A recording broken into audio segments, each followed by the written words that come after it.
Okay.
Votes for Women. Act 1. The Hall of Wednesday House. 12 o'clock, Sunday morning, end of June. The butler is going to answer the door from the garden by the low French window. Lady John Wednesday, flushed and flapping a garden hat to fan herself. Has Mrs. Levering come down yet? I haven't seen her, my lady.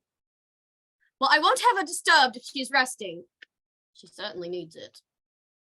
Yes, my lady. But I want her to know the moment she comes down that the new plans have arrived by the morning post. Plans, my lady? She'll understand. There they are. It's very important she should have them in time to look over them before she goes. Is that Miss Levering? No, my lady. Mr. Fondreau. Oh, I'm afraid I'm scandalously early. Didn't take me nearly as long to motor over as Lord John said. I'm afraid my husband is no authority on motoring, and he's not home yet from church. It's the greatest luck finding you. I thought Miss Levering was the only person under this roof who was ever allowed to observe Sunday as a real day of rest. Well, if you come to see Miss Levering... Is she here? I give you my word, I didn't know it. Oh? Does she come every weekend? Whenever we can get her to, but we've only known her a couple of months. And I have only known her 3 weeks. Lady John, I've come to ask you to help me. With Miss Levering, I can't do it. No, that's all. That's no good. She only laughs. She looks upon you as a boy. Such rot. What do you think she said to me in London the other day? That she was 4 years older than you? Oh, I knew that. No. She said she knew she was all the charming things I'd been saying, but there was only one way to prove it. That was to marry someone young enough to be her son. She'd noticed that was what the most attractive women did, and she named names. You were too old. Her future husband, she said, was probably just entering Eton. Oh, just like her. No, I wanted to see you about the secretaryship. You didn't get it then? No, it's the grief of my life. Oh, if you don't get one, you'll get another. But there is only one. Only one vacancy. Only one man I give my ears to work for. I remember. Do I always talk about Stoner? Well, it's a habit people have gotten to. I forgot. Do you know Mr. Stoner personally, or are you just dazzled from afar? Oh, I know him. The trouble is he doesn't know me. If he did, he'd realize he can't be sure of winning his election without my valuable services. Geoffrey Stoner's re-election is always a foregone conclusion. That the great man shares that opinion is precisely his weak point. His only one. You think because the Liberals swept the country the last time? How can we be sure any conservative seat is safe after? Forgive me. I know you're not interested in politics, politics, but this concerns Jeffrey Stoner. And you count on my being interested in him like all the rest of my sex? Lady John, I've heard the news What news? that your little niece, the Scotch heiress, is going to become Mrs. Jeffrey Stoner. And who told you that? Oh, please don't mind my knowing. She had set her heart upon having a few days with just her family in the secret before the flood of congratulations breaks loose. Oh, that's all right. I always hear things before other people. Well, I must ask you to be good enough to be very circumspect. I wouldn't have my niece think that I Oh, of course not. should be here in an hour. What? Today? The future Mrs. Stoner? Yes. Unfortunately, we've had one or two people already ask for the weekend. And I go and invite myself to luncheon. Lady John, you can buy me off. I'll promise to remove myself in 5 minutes if you. No, the penalty is you shall stay and keep the others amused between church and luncheon, and so leave me free. Only remember. Wild horses won't get a hint out of me. I only mentioned it to you because since we've come back to live in this part of the world, you've been so awfully kind. I hoped maybe you'd put in a word for me. With Your nephew that is to be. Well, though I'm not the slavish satellite people make me out. You can't doubt. Oh, I don't doubt. But you know, Mr. Stoner inspires a similar enthusiasm in a good many young. They haven't studied the situation as I have. They don't know what's at stake. They don't go to that whole Dutfield as I did just to hear his Friday speech. Oh, but you were rewarded. Jean, my niece, wrote me as it was glorious. Well, I was disappointed. He's too content just to criticize, just to make his delicate, pungent fun of the men who are grappling, very inadequately, of course, still grappling with the big questions. There's a carrying power. Some of Stoner's friends ought to point it out. There's a driving power in the poorest constructive policy that makes the most brilliant criticism look barren. And who told you that? You think there's nothing in it because I say it. But now that he's coming into the family, Lord John, or somebody really ought to point out, Stoner's overdoing his role of magnificent security. Oh, I don't even see Lord John offering to instruct Mr. Stoner. Believe me, that's just Stoner's danger. Nobody saying a word, everybody hoping he's on the point of adopting some definite line, something strong and original that's going to fire the public imagination and bring the Tories back into power. So he will. Not if he disappoints meetings. goes calmly up to town, and leaves the field to the Liberals. And when did he do anything like that? And now that he's got this other preoccupation, You mean? yes, your niece, that spoilt child of fortune, of course. She kept him from the meeting last night. Well, if that's the effect she's going to have, it's pretty serious. You are? I can assure you the election agent's more so.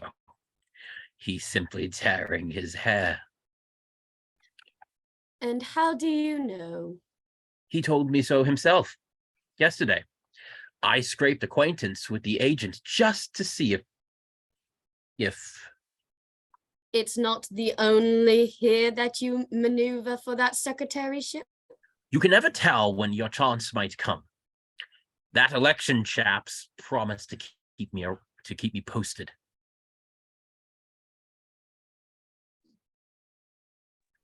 Oh, here I. Oh, my dear child.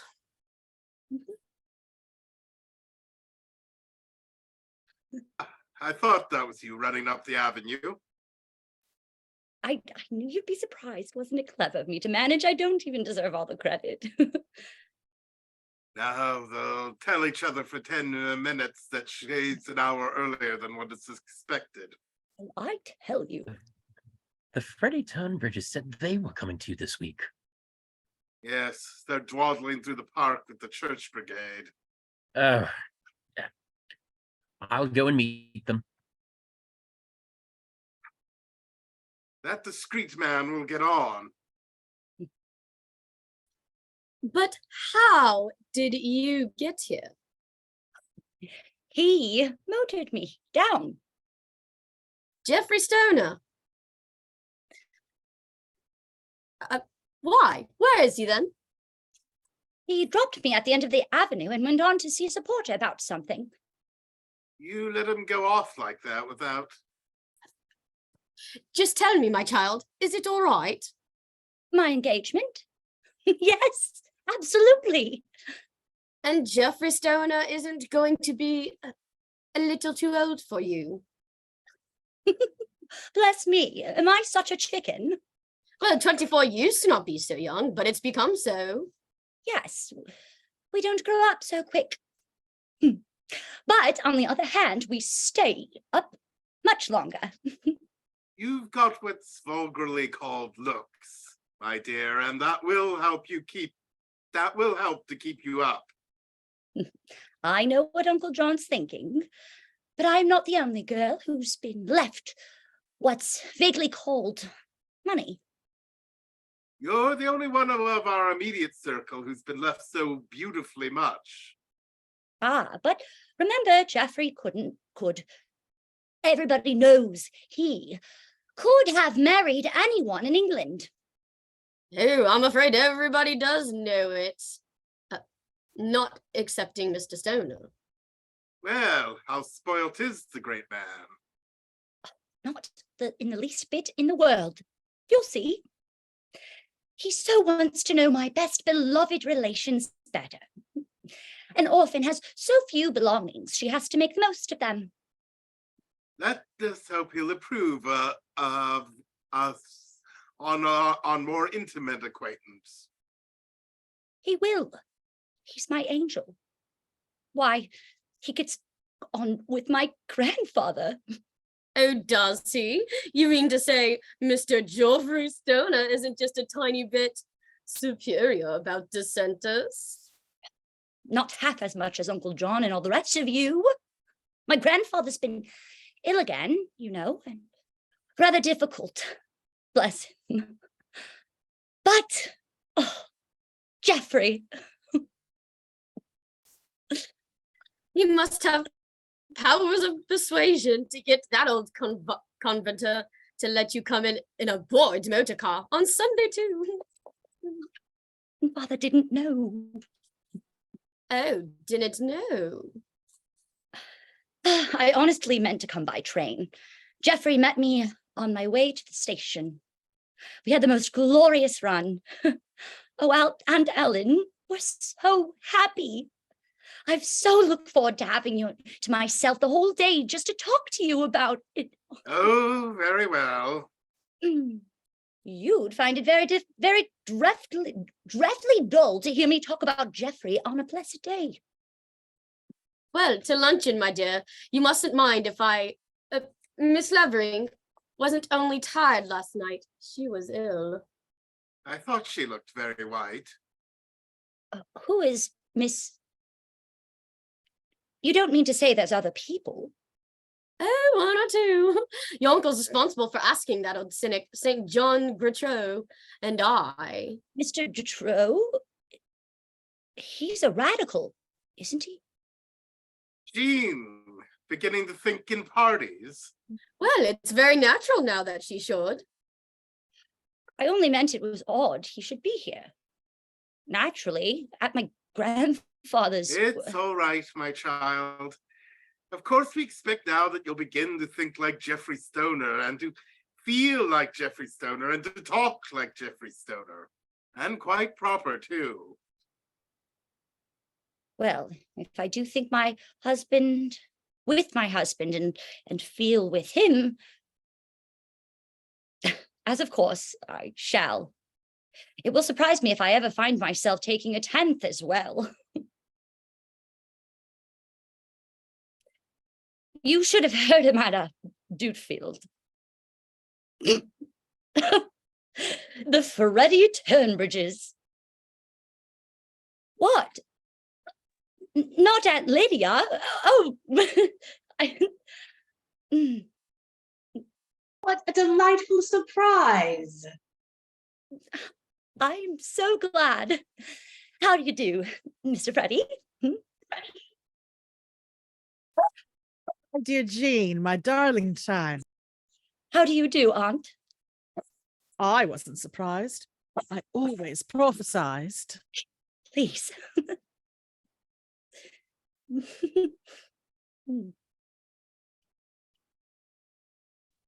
Please. We haven't met you since you were in short skirts. I'm Dick Farnborough. Oh, I remember.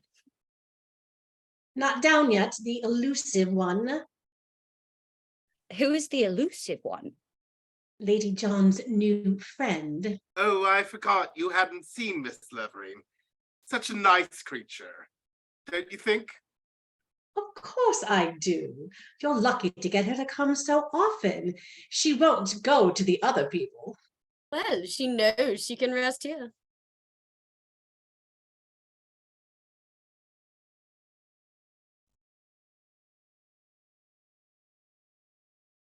Freddie, what do you think What about? does she do to tire her? She's been helping my sister and me with the scheme of ours. Certainly knows how to inveigle money out of the men. Well, it would sound less equivocal, Lydia, if you added that money is to build baths in our shelter for homeless women. Homeless women? Yes, in the most insanitary part of Soho.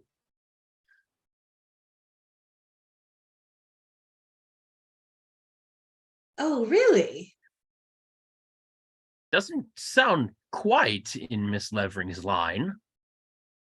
Oh, my dear boy, you know about as little as what's in a woman's line as most men. Oh, I say. Philanthropy in a woman like Miss Levering is a form of restlessness. But she's a nice creature. All she needs is to get some nice fella to marry her. Yes, a woman needs a balance wheel, if only to keep her from flying back to town on a hot day like this.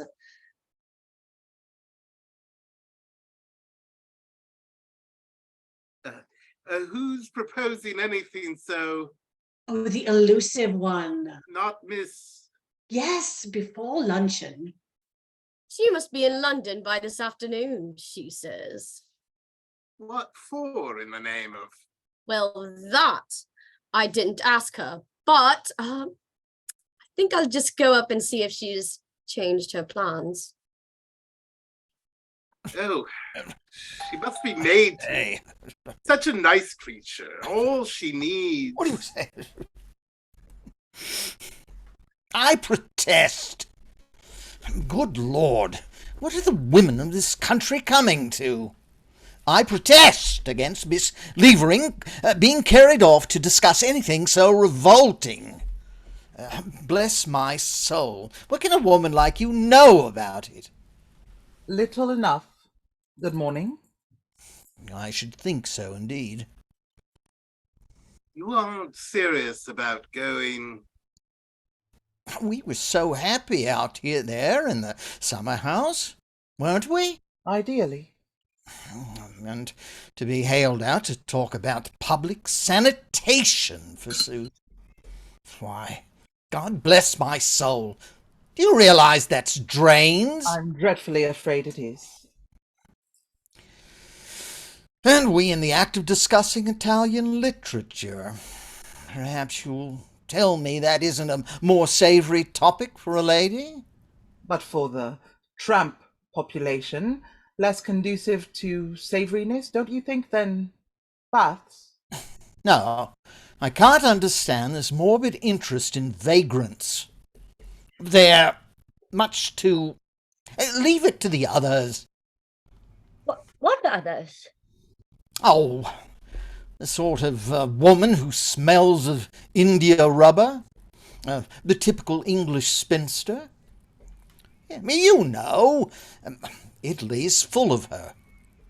She never goes anywhere without a mackintosh and a collapsible bath. Rubber.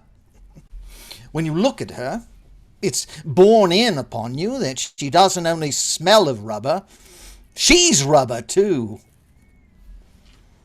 This is my niece, Miss Jean Dunbarton, Miss Levering.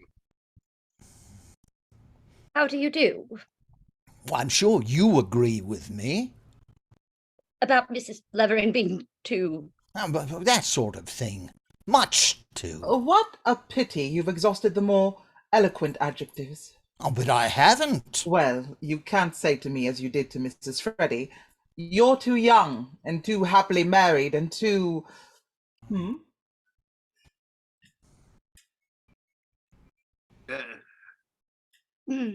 Jean, yes? Yes, for what was Mrs. Freddy too happily married and all the rest of us? Mr. Greatorex was repudiating the horrid rumour that Mrs. Freddy had been speaking in public about women's trade unions. Wasn't that what you said, Mrs. Harriet? Yes, it isn't made up as carefully as your aunt's parties usually are. Here we've got Greatorex, who hates political women, and we've got in that mild and inoffensive-looking little lady. Oh, you don't mean she's really...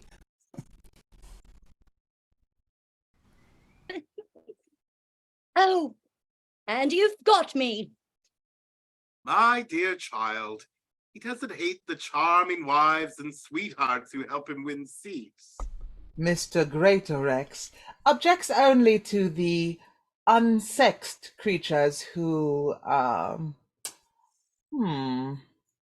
Yes, who want to act independently of men. vote and do silly things of that sort. Exactly. It'll be a long time before we hear any more of that nonsense. You mean that rowdy scene in the House of Commons?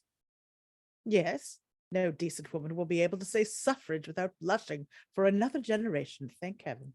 Oh, I understand that so little. I almost imagined people were none more stirred up about it than they'd ever been before. Not people like you. How do you know? God bless my soul. He's saying that to get a rise out of you. Ah, yes. Your frocks aren't serious enough. I'm told that it's an exploded notion that the suffrage women are all dowdy and dull. Oh, don't you believe it? Well, of course, we know you've been an authority on the subject for, let's see, How many years is it you've kept the house in roars whenever women's rights are mentioned? Oh, as long as I've known anything about politics, there have been a few discontented old maids and hungry widows. A few? That's really rather forbearing of you, Mr. Greatorex. I'm afraid the number of the discontented and the hungry was 96,000 among the mill operatives alone. At least the paper said so, didn't they? Oh, don't ask me. That kind of woman doesn't interest me, I'm afraid. Only I am able to point out to the people who lose their heads and seem inclined to treat the phenomenon seriously, and there's absolutely nothing new in it. There have been women for the last 40 years who haven't had anything more pressing to do than petition Parliament. And that's as far as they've got. That's as far as they'll ever get. Let me see. Wasn't a deputation sent to you not long ago? Yes. Oh, yes! I remember. I thought at the time, in my modest way, it was nothing short of heroic of them to go asking audience of their arch-opponent. It didn't come off. Oh, I thought they insisted on bearding the lion in his den. Of course, I wasn't going to be bothered with the lot of You it. don't mean you refused to go out and face them? I wouldn't have done it for worlds. But a friend of mine went and had a look at 'em. Well, did he get back alive? Yes, but he advised me not to go. You're quite right, he said. Don't you think of bothering, he said. I've looked over the lot, he said, and there isn't a weekender among 'em. You remember Miss Freddie's friend who came to tea here in the winter? He was a member of Parliament too. A little young one. He said women would never be respected till they had the vote.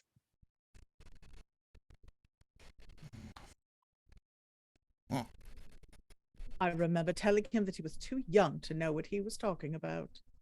Yes, I'm afraid you all sat on the poor gentleman. Aww.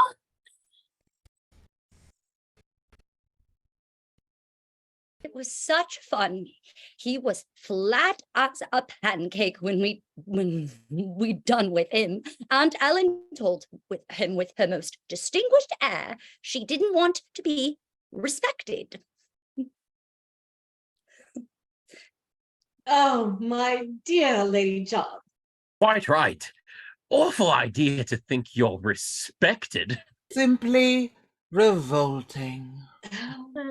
Now you frivolous people go away. We've only got a few minutes to talk over the terms of Mr. Soper's munificence if before the carriage comes from Miss Levering. Did you know that she got that old whore to give Lady John £800 for her charity before he died? Who got him to? Miss Levering, he wouldn't do it for me, but she brought him round. Yes, by Jove, I expect so. Isn't she wonderful? Nice creature. All she needs is...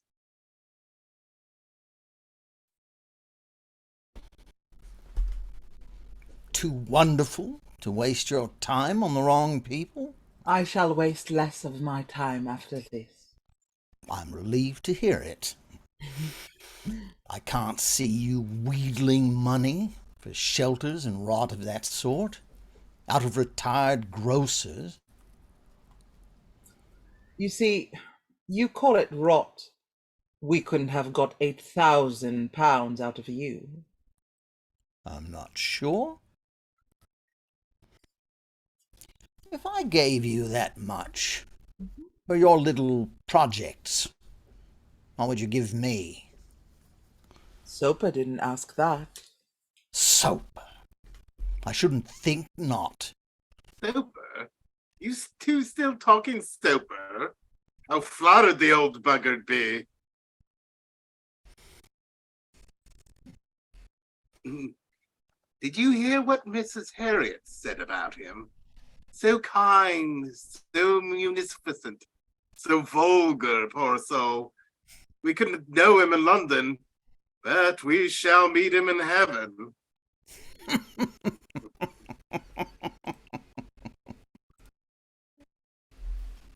Sit over there, my dear. You needn't stay, Jean. This won't interest you.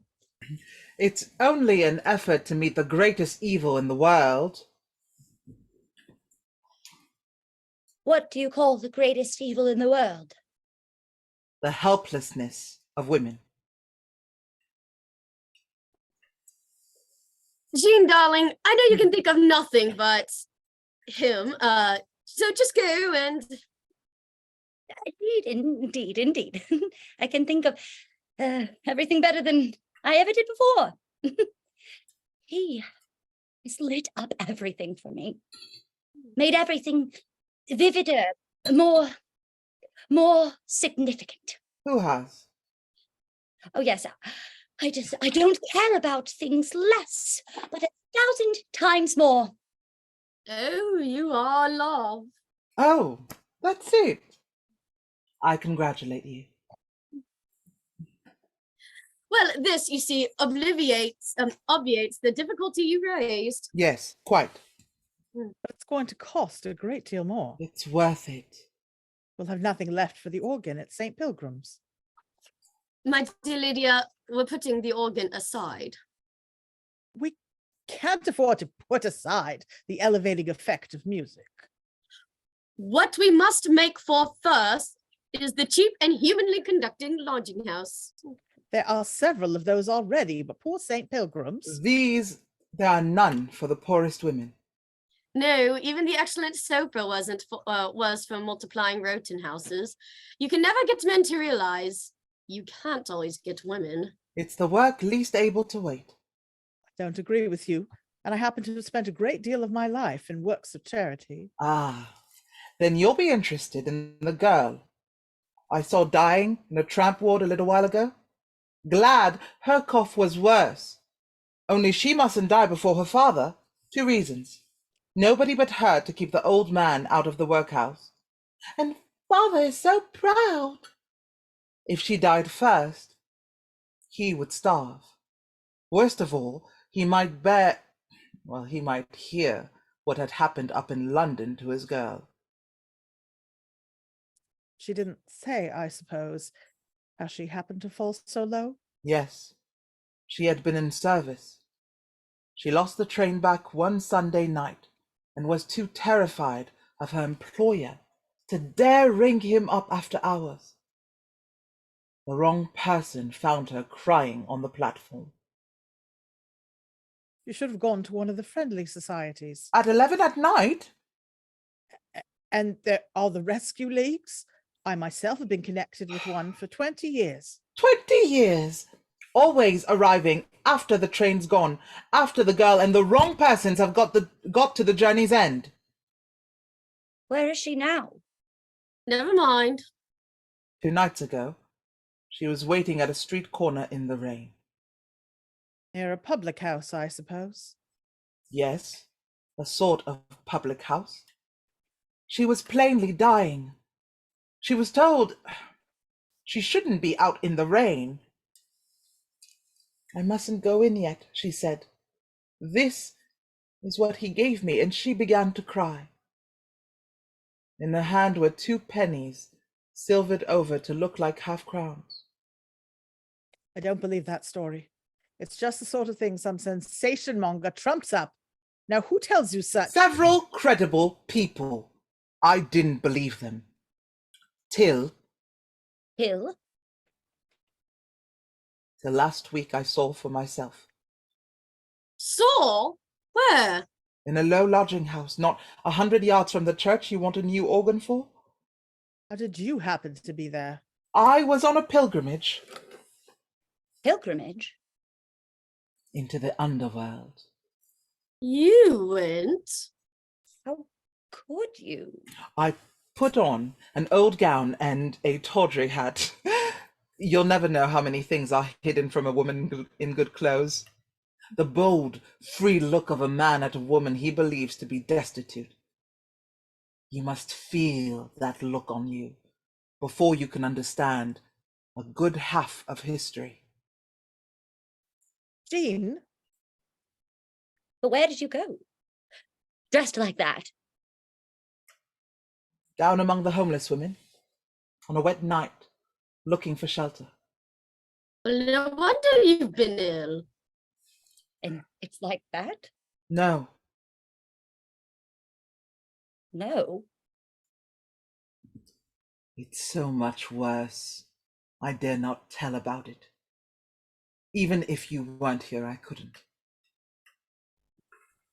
Jean, you needn't suppose, darling, that those wretched creatures feel it as we would. The girls who need shelter and work aren't all serving maids. We know that all the women who make mistakes aren't. That is why every woman ought to take an interest in this. Every girl, too. Oh yes. No, this isn't a matter for us older. Or for a person who has some special knowledge. We can't pretend to have access to such sources of information as Miss Levering. Yes, for I can give you access, as you seem to think I have some first-hand knowledge about homeless girls. Well, my dear, it will all come inconvenient. It once happened to me to take offense at an ugly thing that was going on under my father's roof. Oh, years ago. I was an impulsive girl. I turned my back on my father's house. That was ill-advised. Of course, if a girl does that. That was what all my relations said, and I couldn't explain. Not your mother? She was dead. I went to London to a small hotel and tried to find employment. I wandered about all day and every day from agency to agency. I was supposed to be educated. I've been brought up partly in Paris. I could play several instruments and sing little songs in 4 different tongues. Did nobody want to teach French or sing little songs? The heads of schools thought me too young.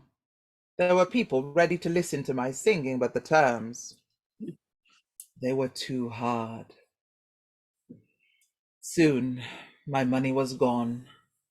I began to pawn my trinkets. They went. And still, no work? No. But by that time, I had some real education, an unpaid hotel bill, and not a shilling in the world. Some girls think it hardship to have to earn their living. The horror is not to be allowed to. Happened. My dear, have you things been set down? Are you quite ready? Yes, all but my hat.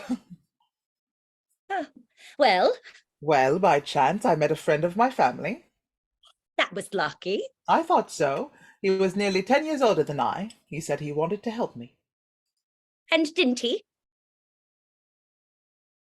Perhaps after all he did.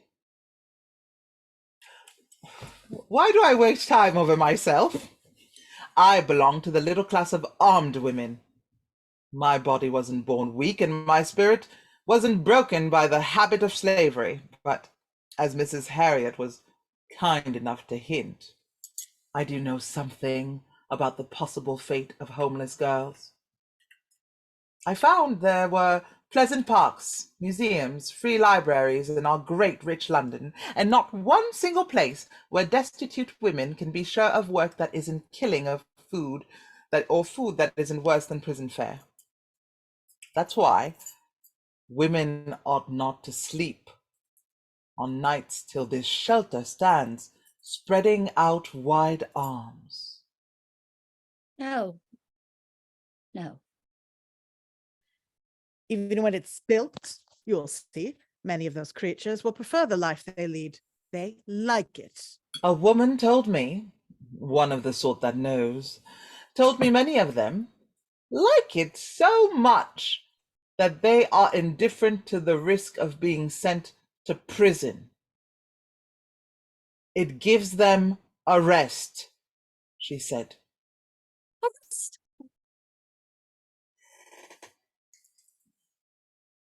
I want to begin to understand something of. I'm horribly ignorant. I'm a rather busy person. I have quite a special reason for wanting not to be ignorant. I'll go downtown tomorrow if you'll come to lunch with me. Thank you. Excuse me. I must go and put my hat on. Little she minds all these horrors. They turned me cold. Oh, I wonder if she signed the visitor's book. For all her shelter schemes, she's a hard woman. Mrs. Levering is? Miss. Oh, of course, you won't think so. She's angled very adroitly for your sympathy. She doesn't look hard. I'm not sure, but what she does. Her mouth always like this, as if she were holding back something by main force. But so she is. Why haven't I seen her before? Oh, she's lived abroad. You don't know about her, I suppose? I don't know how Aunt Ellen came to know her. That was my doing. But I didn't bargain for her being introduced to you. She seems to go everywhere. And why shouldn't she? You mustn't ask her to Eaton Square. I have. Then you'll have to get out of it. I must have a reason. A very good reason. Well, it's not a thing I should have preferred to tell you, but I know how difficult you are to guide, so I suppose you'll have to know. It was 10 or 12 years ago. I found her horribly ill in a lonely Welsh farmhouse. We had taken the manor for that August. The farmer's wife was frightened and begged me to go and see what I thought. I saw how it was. I thought she was dying. Dying? What was the... I got no more out of her than the farmer's wife did. She had had no letters. There had been no one to see her except a man down from London, a shady-looking doctor, nameless, of course. And then this result. The farmer and his wife, highly respectable people, were incensed. They were for turning the girl out. Oh. But... Yes, pitiless. Some of these people are. I insisted they should treat the girl humanely, and we became friends. That is, sort of. In spite of all I did for her. What did you do? I've told you. And I lent her money. No small sum either. Has she ever paid it back? Oh yes, after a time. But I always kept a secret, as much as I knew of it. You've been telling me... That was my duty. And I never had her full confidence. Wasn't it natural she... Well, all things considered, she might have wanted to tell me who was responsible. Oh, Aunt Lydia. All she ever said was that she was ashamed. Ashamed that she hadn't the courage to resist, not the original temptation, but the pressure brought to bear on her not to go through with this, as she said. You are being so delicate. I'm not sure if I understand. The only thing you need to understand is that she's not a desirable companion for a young girl. When did you see her after... I met her last winter at the bishop's. She's a connection of his wife's. They've got her to help with some of their work. Then she took hold of ours.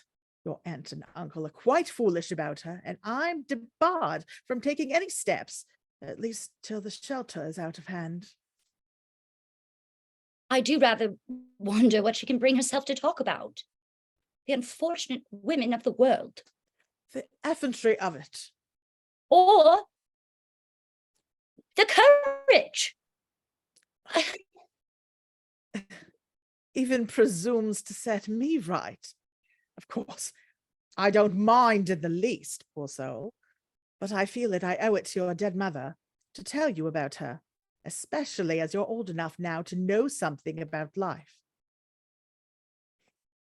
And since a girl needn't be very old to suffer for her ignorance, I felt she was rather wonderful. Wonderful? To have lived through that when she was how old? Oh, 19 or thereabouts. 5 years younger than I. To be abandoned and to come out like this? It was too bad to have to tell you such a sordid story today of all days. It is a very terrible story, but this wasn't a bad time. I feel very sorry today for women who aren't happy.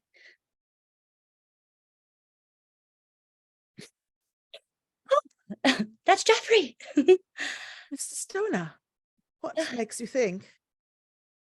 Yes, I'm sure. No, that has to be.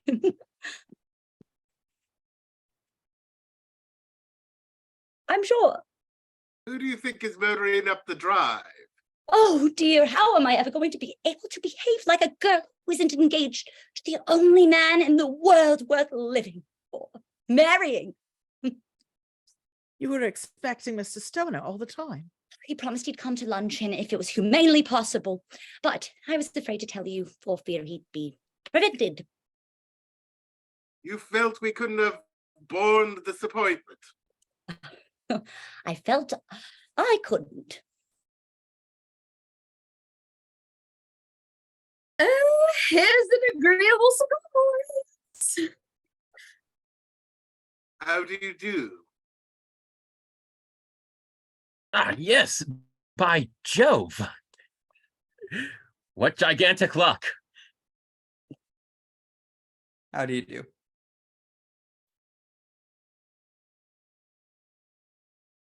Ah, such a long time since we've met. You're growing very enterprising. I could hardly believe my ears when I heard you'd motored all the way from town to see a supporter on Sunday. I don't know how we covered the ground in the old days. It's no use to stand for your borough anymore. The American, he runs for Congress. By and by, we shall be flying after the thing we want.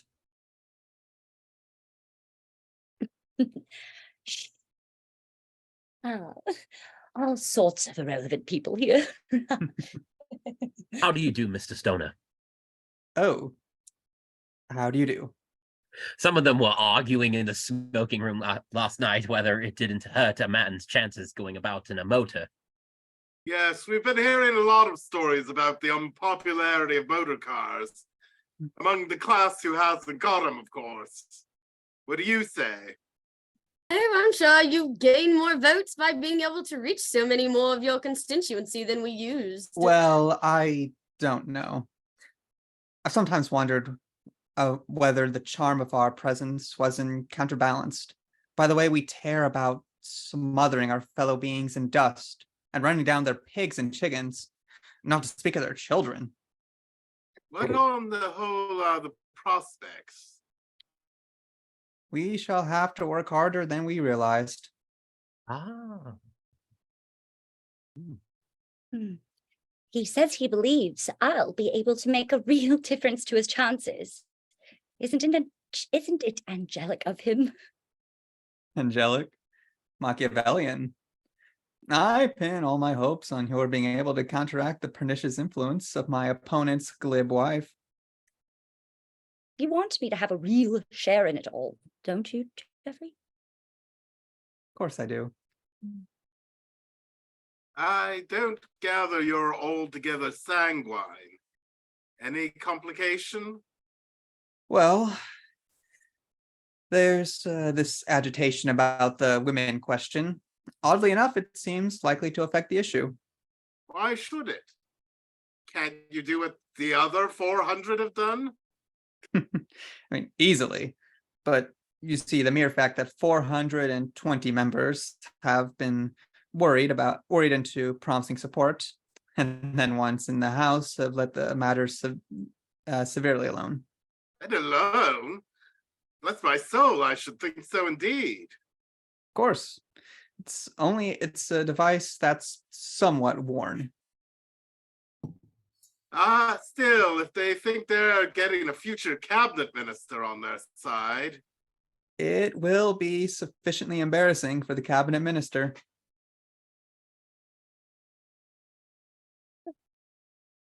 You two know one another?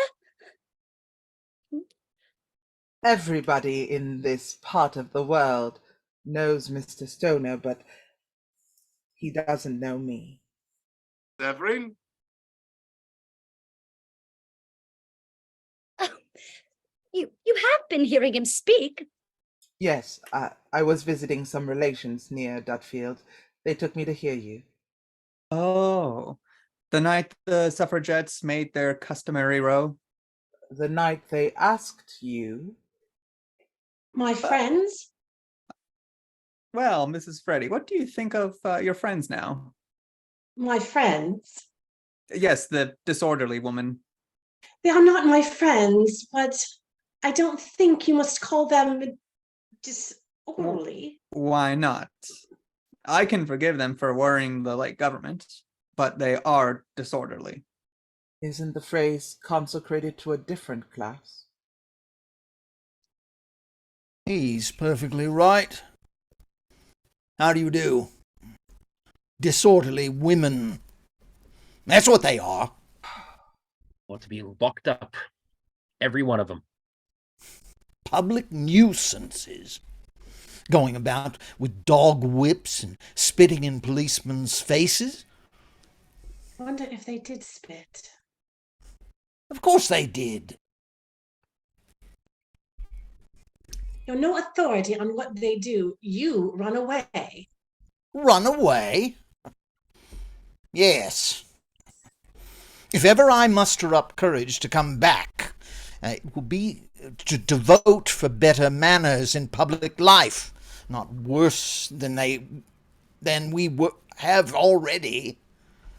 So should I. Don't think that I defend the suffragette methods. Bill, you are an advocate of the suffrage, aren't you? Here, I don't beat the air. Only policemen. If you cared to know the attitude of the real workers in reform, you might have noticed in any paper last week, we lost no time in dissociating ourselves from that little group of hysterical women. They have lowered the whole sex in the eyes of the entire world. I can't quite see what they want, those suffragettes. Notoriety. What they want? A good thrashing. That's what I'd give them. Spirited fellow. Well, there's one sure thing. They've dished their goose.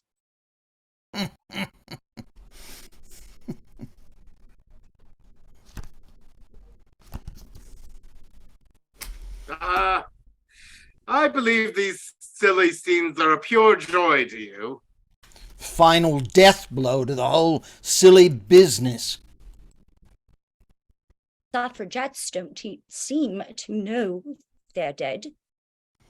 Well, they still keep up a sort of death rattle. They've done for themselves. Oh, I hope they'll last till the election's over. Why? Oh, we want them to get the working man to vote for the Conservatives candidate, the Conservative candidate. Isn't that so? Fancy, Jean. The working man's a good deal of an ass, and even he won't listen to. But he does listen. Like anything. I asked why there were so few at the Long Mitcham meeting, and I was told, oh, they've all gone to hear Miss. Just for a lark, that was. It has no real effect on the vote. Not the smallest. Why, I thought you said. I've a notion a little soap and water wouldn't do me any harm. I'll take you up. You know Freddie Tunbridge.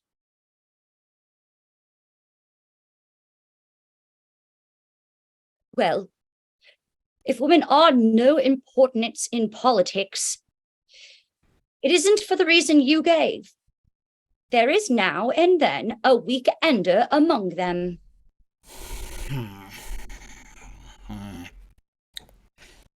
Lord, the perils that beset the feet of man. Why does he behave like that? His moral sense is shocked. When I saw him and Mrs. Freddie together at the French play the other night, as thick as thieves. Ah, that was before he knew her revolting views. What revolting news? Shh. Sunday. I can't believe women are so helpless when I see men so afraid of them. The great mistake wasn't teaching them to read and write.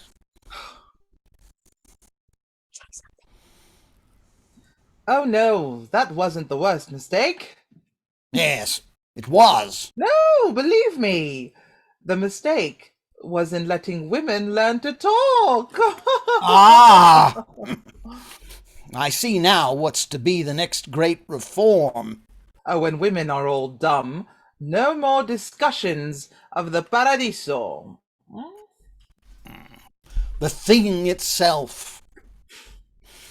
That's a great deal better than talking about it, as I'm sure you know. Why do you think I know? Only the plain women are in any doubt. Wait for me, Farnborough. I can't go about unprotected. It's true what the old cynic says. The scene in the house has put back the reform a generation. I wish I'd been there. I was. Oh, was it like the papers said? Worst. I've never been so moved in public. No tragedy, no great opera ever gripped an audience as the situation in the house that night. There we all sat, breathless, with everything more favorable to us than it had been within the memory of women. Another 5 minutes and the resolution would have passed. Then, all in a moment. Listen, they're talking about the female hooligans. No, thank you. All in a moment, a horrible, dingy little flag was poked through the grill of the woman's gallery. Cries and insults and scuffling, and the police, the ignominious turning out of the women, us, as well as the... Oh, I can't think of it without... Oh. Then the next morning, the people gloating, our friends antagonized, the people who were wavering nearly won over, all thrown back. Heartbreaking. Even my husband. Well, Freddie's been an angel about letting me take my share when I felt I must, but of course I've always known he doesn't really like it. It makes him shy. I'm sure it gives him a horrid twist inside when he sees my name among the speakers on the place cards, but he's always been an angel about it before this. After the disgraceful scene, he says, It just shows how unfit women are for any sort of coherent thinking or concerted action. To think that it should be women who give the cause the worst blow it ever had. The work of 40 years destroyed in 5 minutes. They must have felt pretty sick when they woke up the next morning. The suffragettes? Oh, I don't waste any sympathy with them. I'm thinking of the penalty all women have to pay because of a handful of hysterical. Oh, Still, I think I feel sorry for them. It must be dreadful to find out you've done such a lot of harm to the thing that you care most about in the world. Do you picture the suffragettes sitting in sackcloth? well, they can't help realizing now what they've done. Isn't it just possible? They realize they've waked up interest in the woman question so that it's advertised in every paper and discussed in every house from Land's End to John's O'Groat. Don't you think they know there's been more said and written about it in these 10 days since the scene than in the 10 years before it? You aren't saying you think it was a good way to get what they wanted. I'm only pointing out that it seems not much a bad way to get it known they do want something and want it bad. Didn't Miss Greatrex say women had been politely petitioning Parliament for 40 years? And men have only laughed. But they'd come around. Mrs. Turnbridge says, before that horrid scene, everything was favourable at last. At last? Hadn't it been just as favourable before? No, we'd never had so many members pledged to our side. I thought I'd heard somebody say the bill had got as far as that time and time again. Oh, no, surely not. Yes, this was only a resolution. The bill passed a second reading 37 years ago. And what difference did it make? The men laughed rather louder. So it got as far as a second reading several times. But we've never had so many friends in the house before. Friends! Why do you say it like that? Perhaps because I was thinking of a funny story. He said it was funny. A Liberal whip told me the other day. A Radical member went out of the House after his speech in favour of the Women's Bill, and as he came back half an hour later, he heard some members talking in the lobby about the astonishing number who were going to vote for the measure. And the friend of woman dropped his jaw and clutched the man next to him. "My God," he said, "you don't mean to say they're going to give it to them?" Well, you don't think all men in Parliament are like that? I don't think all men are burglars, but I lock my doors. You think that night of the scene, you think the men didn't mean to play fair? Didn't the women sit quiet till 10 minutes to closing time? 10 minutes to settle a question like that? Mrs. Freddy, couldn't you see the men were at their old game? You think they were just putting off the issue till it was too late? I wasn't there. But I haven't heard anybody deny that the women waited till 10 minutes to 11. Then they discovered the policeman who'd been sent up at the psychological moment to the back of the gallery.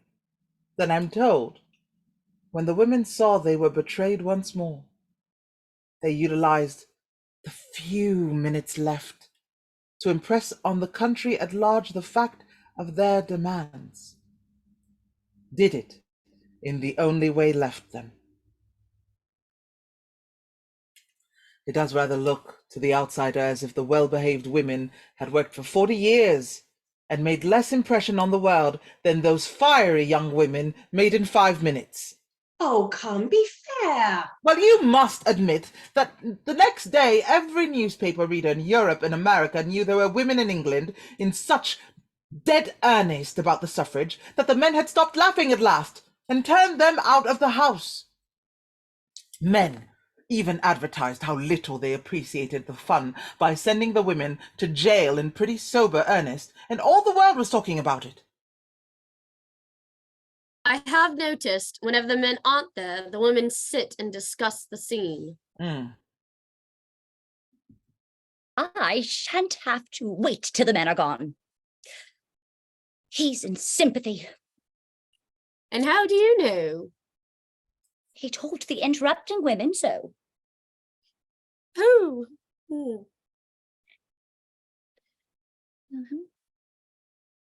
Yes, Freddie.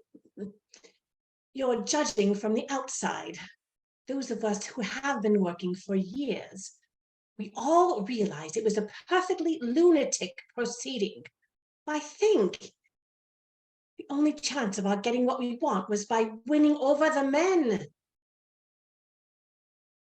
What's the matter? Winning over the men has been the women's way for centuries. Do you think the result should make us proud of our policy? Yes? Then go and walk in Piccadilly at midnight. No, I forgot! Yes, it's not the first time you've forgotten. I forgot the magistrate's ruling. He said no decent woman had any business to be in London's main thoroughfare at night unless she has a man with her. I heard that in Nine Elms too. You're obliged to take up with a chap, was what the women said. Jean, come.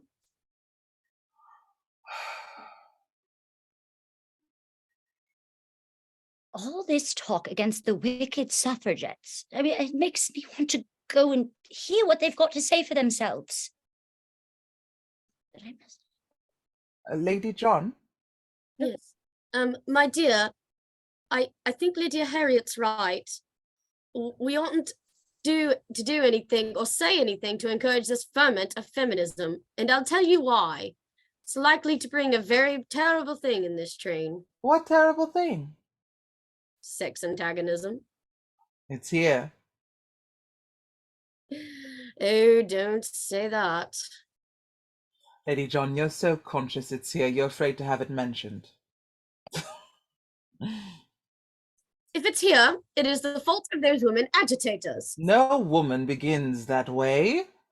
Every woman's in a state of natural subjection. No, I'd rather say allegiance to her idea of romance and her hope of motherhood. They're embodied for her in man. They're the strongest things in life, till man kills them. Let's be fair. Each woman knows why that allegiance died. All of this talk against the wicked suffragettes, it makes me want to go and hear what they have to say for themselves. Well, they are holding a meeting in Trafalgar Square at 3 o'clock. Oh, this afternoon? But that's no use to the people of town. Oh, unless I could invent some excuse. Still talking over the shelter plans? No, we left the shelter some time ago. Then what's all the chatter meant about? Oh, the latest thing in Wales. The invincible frivolity of woman. Don't scold them. It's a very proper topic. Oh, I was afraid you'd despise us for it.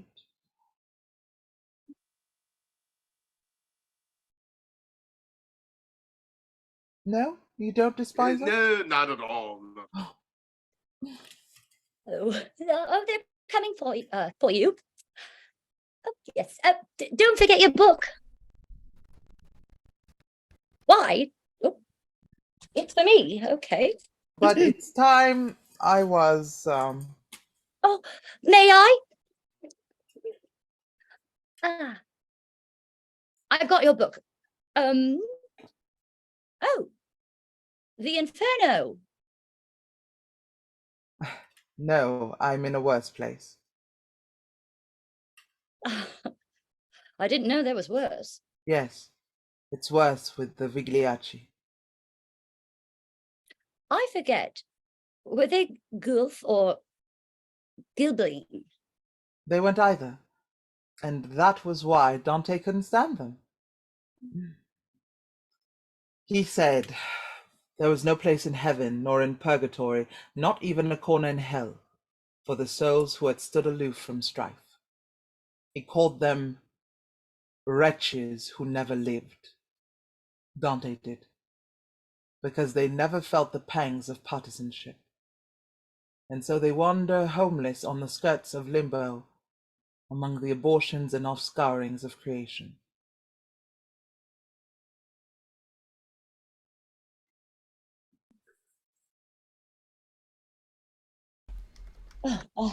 Aunt Ellen, I've got to go to London, I think. My dear child. Nonsense. Is your grandfather worse? No, I don't think so. But it's necessary. I should go, all the same. Go away with Mr. Stoner. He said he'd have to leave directly after luncheon. I'll just see him slavering off and then I'll come back and talk about it. Why are you saying goodbye as if you were never coming back? One never knows. Maybe I shan't come back.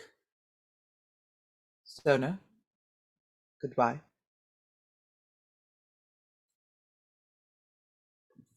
There mayn't be another train. Miss Loveland. What if there isn't? I'll take you back in the motor. Will you? Oh, I must be there by 3. Oh, why, it's only an invitation to dine Wednesday. Oh, I see. It's rather dear of you to arrange our going off like that. You are a clever little girl. It's not that I was arranging. I want to hear those women in Trafalgar Square, the suffragettes. How perfectly absurd. Besides, I expect she wouldn't like my carrying you off like that. Then she'll have to make an excuse and come too. Wouldn't be quite the same. You could get there, back here, in time for dinner. Yeah. You got this. I could do this. Oh. Mine. No. Yours.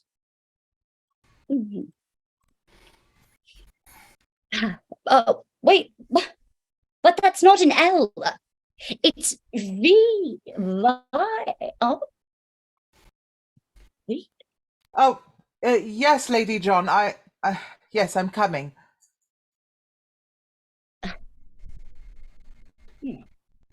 I didn't know her name was Vida. How did you? Curtain. Act 2. The north side of Nelson Column in Trafalgar Square. The crowd, which momentarily increases, is composed chiefly of weedy youths and wastrel old men. There are a few decent artisans, 3 or 4 beery out-of-works, 3 or 4 young women of the domestic servant or Strand restaurant cashier class, 1 aged woman in rusty black peering with faded, wandering eyes, consulting the faces of the men, and laughing nervously and apologetically from time to time.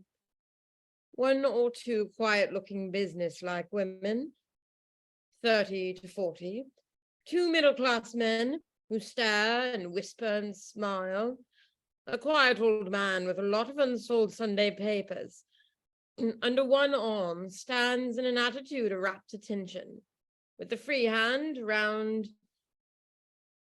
with the free hand round his deaf ear. A brisk-looking woman of 45 or so goes round with a pile of propagandist literature on her arm, many of the men smoking cigarettes, and the old ones pipes. On the outskirts of the crowd are several hundred. A couple of smart men in tall, shining hats have a few moments, single eyeglass up, and then saunter off. Against the middle of the column, what rises above the stone platform in a great red banner, one supporting pole upheld by a grimy sandwich man, and the other by a small, dirty boy of 8. If practicable, only the lower portion of the banner need be seen, bearing the final words of the legend, "Votes for Women," in immense white letters.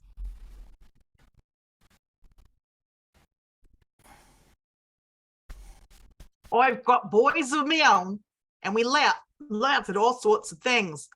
But I should be ashamed, and so would they if they was ever to behave as you're doing today. People have been saying that this is a middle-class women's movement. It's a libel. I'm a working woman myself, the wife of a working man. Pure devil! I'm a poor law guardian, and Think of that now, gracious me. Oh, shut up, can't ya? Not for you. Go on, Oh. old man stockings. Just clean out your own doorstep. it's a poor sort of housekeeper that lives at doorstep till Sunday afternoon. Maybe that's when you would do your doorstep. I do mine in the morning, before you men are awake. Boy, it's true what she said. Everyone. You say we women have got no business serving on boards and thinking about politics. What? Politics? It's just housekeeping on a big scale. Who amongst you working men as the most comfortable ones? Those of you that give your wives your wages. I'll hurt to talk. Want your money? If it was only to use for our comfort, do you think many of you working men would be found turning over your wages to their wives? No. What's the reason thousands do, and the best, and the soberest? Because the working man knows that what's a pound to him is 20 shillings to his wife, and she'll make every penny and every one of them shillings tell. She gets more for him out of his wages than what he can. Some of you know what homes is like. We're the men who don't let the women manage. Well, the poor laws and the old government is just in the same muddle because the men have tried to do the national housekeeping without the women. But like I told you, it's a libel to say it's only the well-off women what's wanting the vote. What about the 96,000 textile workers? What about the Yorkshire tailoresses? I can tell you what plenty of the poor women think about it. I'm one of them, and I can tell you we see there's reforms needed. We ought to have the vote. And we know how to appreciate the other women who go to prison for trying to get it for us. Oh, silly suffragettes! Stop them! Allow her to talk. On there, policeman. Quiet, can't ya? Shut up! Quiet, can't Ignorant policemen making rows in the streets! Chairman, tell us what to do! You evidently don't know what had to be done by men before the extension of the suffrage of 67. If it hadn't been for demonstrations of violence. You say women's place is some. Don't you know there's a third of the women of this country who can't afford the luxury of staying in the homes? They got to go out and help make money to pay rent and keep the home from being sold up. Then there's all the women that haven't even got miserable homes. They haven't got any homes at all. You said you got one. Why don't you stop What? it? Stop on it. Yes, that's like a man. If one of you is all right, he thinks the rest don't matter. We women... The ladies, God bless them. Oh, they're taking extra oil and sleep on it off. Perhaps your homes are all right. Perhaps you aren't living old and young, married and single in one room. I come from a place where many families have to live like that if they're to go on living at all. If you don't believe me, come and let me show you. Come with me to Canning Town. Come with me to Bromley. Come to Poplar and to Bow. No, you won't even think about the overworked women and the underfed children and the ovals they live in. And you want that we shouldn't think neither. What you do the thinking? You go home and nurse the baby. I do nurse my baby. I've nursed 7. What have you done for yours? Perhaps your children never goes hungry, and maybe you're satisfied. Though I must say, I wouldn't have thought it from the look of you. Oh, I say. But we women, we're not satisfied. We don't only want better things for our own children. We want better things for all. Every child is our child. We know in our hearts we oughtn't to rest till we've mothered everyone. Women, children, what about the men? Are they all happy? No. There's lots of you men I'm sorry for. Thanks awfully. And we'll help you if you let us. Help us. You take the bread out of our mouths? You women are blacklegging the men. Why does any woman take less wages than a man for the same work? Only because we can't get anything better. That's part of the reason why we're here today. Do you really think we take them low wages because we got a liking for low wages? No, we're just like you. We want as much as we can ever get. Yeah. We got a great deal to do with our wages, we women has. We got the children to think about. And women, we get our right. And when we get our rights, a woman's flesh and blood won't be so much cheaper than a man's that employers can get rich on keeping yours out of work and sweating us. If only you men could see it. We got the same cause, and you'd have helped us. You'd be helping yourself. Right. Yes, True Jews gospel. Well, now that wasn't so bad for a woman. No, not for a woman. Miss Ernestine Blunt will now address you. Perhaps I'd better begin by explaining a little about our tactics. Oh, we know. I can run public scandal. What have you done? I must remind you of what others have done. Perhaps you don't know that women first petitioned Parliament for the franchise as long ago as 1866. How do you know? You wasn't there. Presented to the House of Commons by that great liberal, John Stuart Mill. Bills or resolutions have been before the House on and off up for the last 36 years. That roughly is our history. We find ourselves towards the close of the year 1905, with no assurance that if we went on in the same way, any girl born into the world in this generation would live to exercise the rights of citizenship, though she lived to be 100. So we all said this has been in vain. We must try some other way. How did the working man get the suffrage, we asked ourselves. Well, we turned up the records and we saw. It doesn't matter. I don't give a Follow like everything. We would much rather not. But if that's the only way we can make the country see we're in earnest, we are prepared to show them. They'll show you. Give you another month, Don't think that going to prison has any fears for us. We'd go for life if by doing that we could get freedom for the rest of the women. Why don't the men help you up with your rights? Here's someone asking why the men don't help. It's partly they don't understand yet. They will before we've done. They don't understand yet what's at stake. And partly, Lord, they're educating us.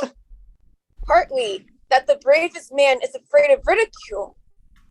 Oh yes, we've heard a great deal all of our lives about the timidity and the sensitiveness of women.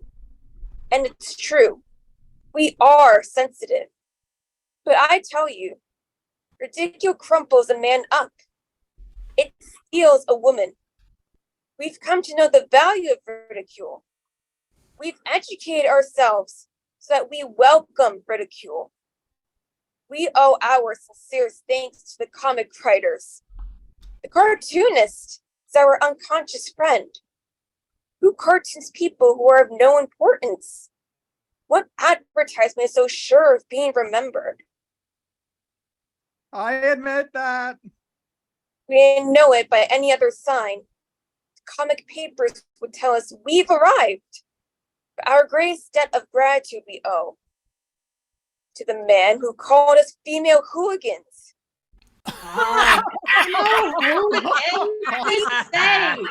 Aren't hooligans. But we hope the fact will be overlooked. If everybody said we were nice, well-behaved women, who'd come to hear us? Not the men. It's womanly for us to care about politics. How do they know what's womanly? It's for women to decide that. Let the men attend to being manly. It will take them all their time. And they say it would be dreadful if we got to vote, because then we'd be pitted against the men in the economic struggle. But that's come about already. Do you know that out of every 100 women in this country, 82 are wage-earning women? It used to be thought unfeminine for women to be students and to aspire to the arts, bring fame and fortune. But nobody has ever said it was unfeminine for women to do the heavy drudgery that's badly paid.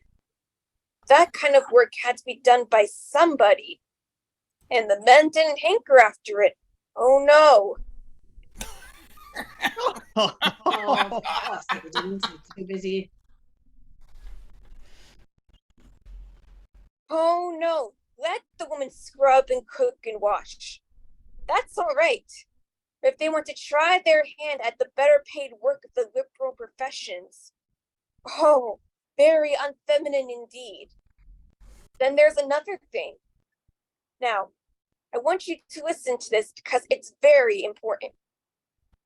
Men say if we persist in competing with them for the bigger prizes, they're dreadfully afraid we'd lose the beautiful, protecting chivalry that... Yes, I don't wonder you laugh. We laugh. The women I found at the Fairyton Works, working for 5 shillings a week, I didn't see them laughing. The beautiful chivalry of the employers of women doesn't prevent them from paying women 10 pence a day for sorting coal and loading and unloading carts. Doesn't prevent them from forcing women to earn bread in ways worse still. So we won't talk about chivalry. It's being over sarcastic. We'll just let this poor ghost of chivalry go. Exchange for a little plain justice. If the House of Commons won't give you justice, why don't you go to the House of Lords? What? Better hurry up, because they're only closing.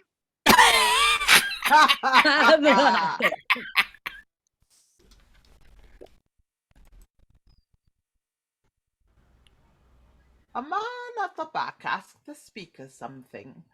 She is about to resume, but above the general noise, the voice of a man at the back reaches her, indistinct but insistent.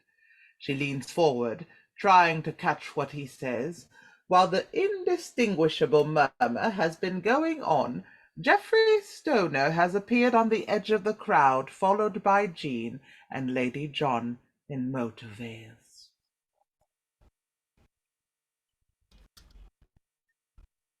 Is she one of them? Little thing. I suppose so. Ask someone, Geoffrey. I am so disappointed.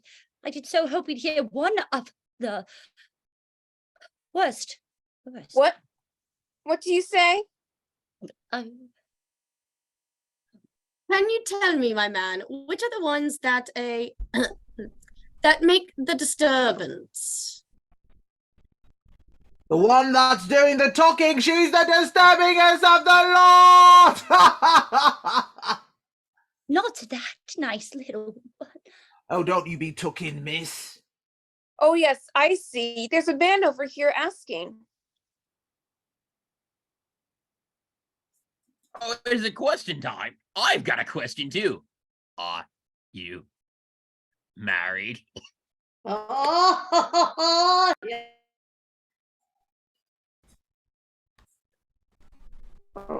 Man asking, if the women get full citizenship and a war is declared, will the women fight? No, Oh, really, that's no, what I'm asking for, really. yeah.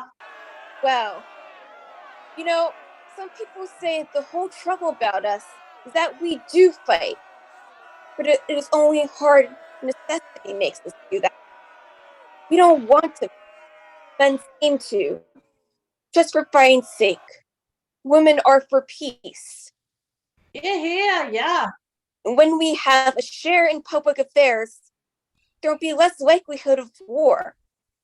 That's not to say women can't fight. The Boer women did. The Russian women faced conflicts worse than any battlefield can show. But we women know all of that is evil, and we're for peace. Our part, we're proud to remember it.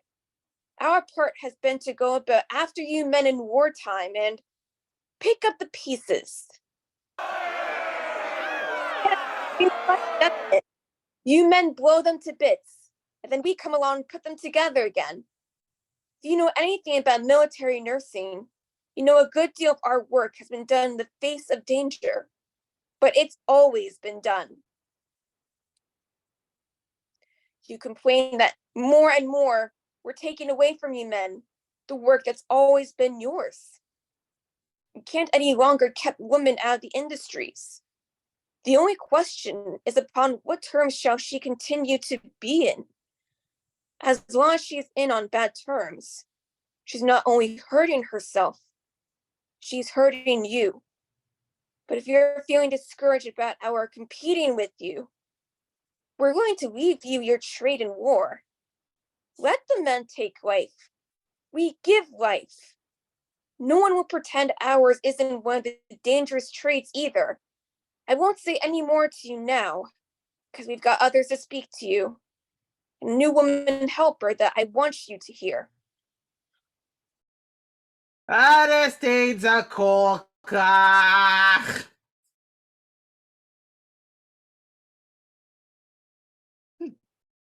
Well, Well, nothing reprehensible in what she said, was there? oh, reprehensible. It makes me rather miserable all the same. Well, you mustn't take it as much to heart as all that. Can't help it. Can't indeed. Geoffrey, you'll never be able to make a speech like that. Well, I hope not indeed. Why? I thought you wanted me. To make nice little speeches with composure, so I did. And so I You said that you have very pink cheeks. Well, I stick to that. don't tell everybody. And you're the only female creature I ever saw who didn't look a fright in motor things. I'm glad you don't think me a fright. I will now ask Rem Nimrod to address the meeting. Oh, don't go yet, Aunt Ellen. No, certainly not. I want to hear another. I can't believe, she really was one of the worst. That's Pilcher. Pilcher. Pilcher. I never heard of Pilchers. I've been Why don't you addressing. get your hair cut? I've been addressing a big meeting at Hammersmith this morning, and when I told them I was coming here this afternoon to speak for the women, well, then the usual thing began. I'd say In these times, if you want peace and quiet at a public meeting, peace and quiet. there was a man at Hammersmith too talking about women's sphere being home. Home, do you call it? You've got a kernel where you can munch your tummy. You've got a corner where you can curl up for a few hours till you go out to work again. No, my man, there's too many of you able to give the women homes fit to live in. Too many of you in that fix for you to go jawing on at these women who want to make the homes a little decenter. The vote ain't done any good, or will do the woman any good. Look here, any man here belong to the Labour Party? Yeah! But I don't need to tell those men that the vote has done us some good. They know it. And if it'll do us a lot more good when you know how to use the power you got in your hands. Power! It's those fellas at the bottom of the street that got the power. It's you and men like you that gave it to them. You carried the Liberals into Parliament Street on your own shoulders.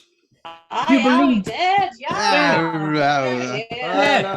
believed in all their fine words. You never asked yourself, what's a Liberal, anyway? He's a jolly good fellow. He's a jolly. No, he ain't. Or if he's jolly, it's only because he thinks you're silly codfish. You'll go swelling his majority again. It's enough to make any Liberal jolly to see sheep like you looking on, proud and happy, while you see Liberal leaders deserting Liberal principles. I ain't no sheep. Yeah, you show me a Liberal, and I'll show you a face in both ways. Yes. Well, he sheds the light of his warm and handsome smile on the working man, and round on the other side he's tipping a wink to the great landowners. That's to let them know he's standing between them and the socialists. Huh, socialists, yes, socialists. The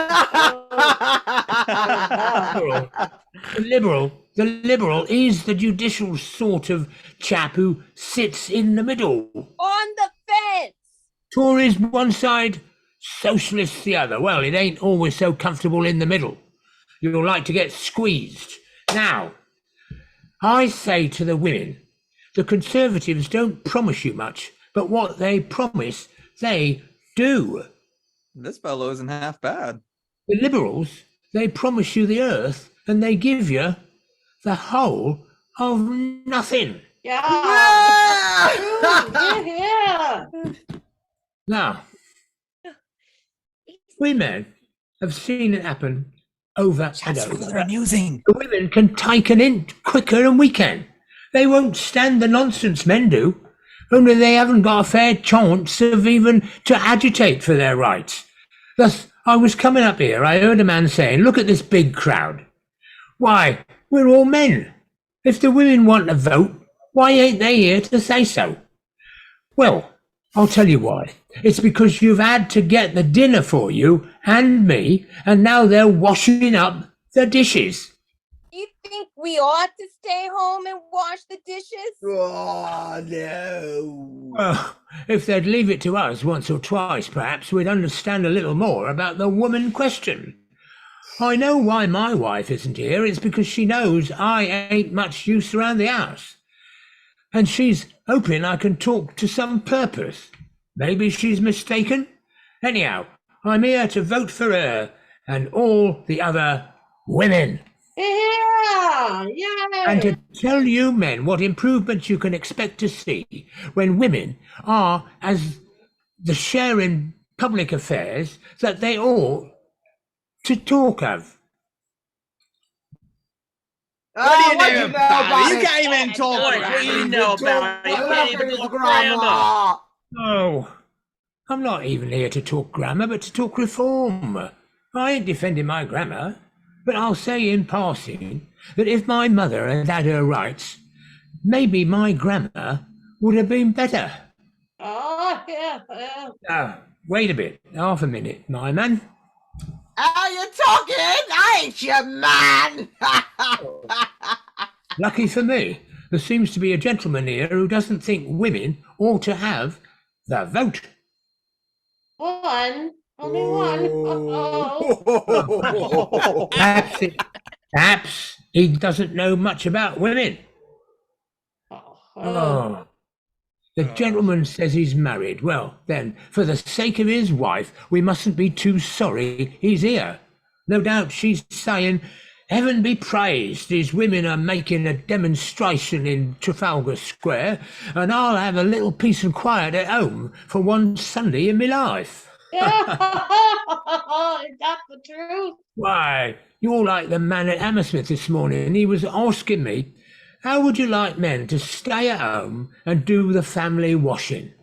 I'm told I wouldn't advise it.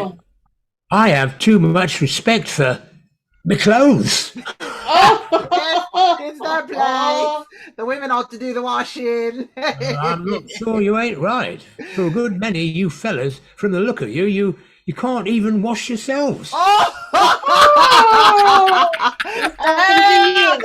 you talking about? It takes about 10 of your sort to make a man, so you may take it, I mean, the lot of you.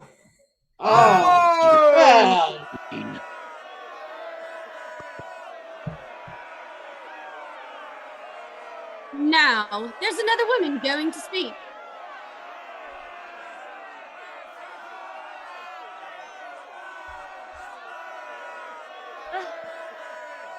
Oh, okay. That's right. When I've attended to this microbe that's vitiating the air right now,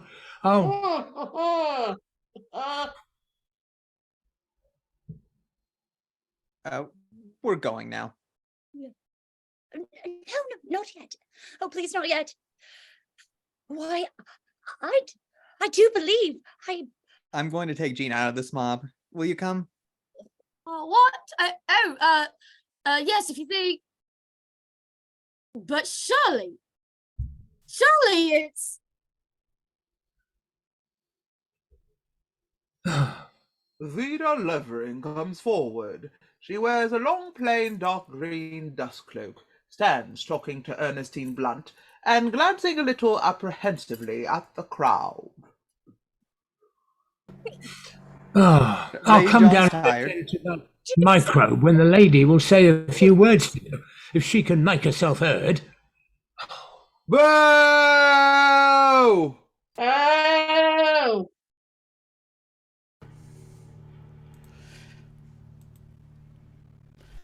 Someone suggests, and it's such a good idea, I'd like you to listen to it, that a clause shall be inserted in the next suffrage bill that shall expressly reserve to each cabinet minister and to any respectable man to power to prevent the franchise being given to the female members of his family on his public declaration of their lack of sufficient intelligence to entitle them to vote. Now, I ask you to listen as quietly as you can to a lady who is not accustomed to speaking in Trafalgar Square, or, as a matter of fact, at all. A damn lady! A lady who, as I've said, will tell you if you'll behave yourselves. her impressions of the administration of police court justice in this country. Mr. Chairman, men and women. What say you? We can't hear. Stop! I just wanted to tell you that I was present in the police court when the women were charged for creating a disturbance. You're not get mixed up in what didn't concern you. See here, men. Don't interrupt. What's this one's at?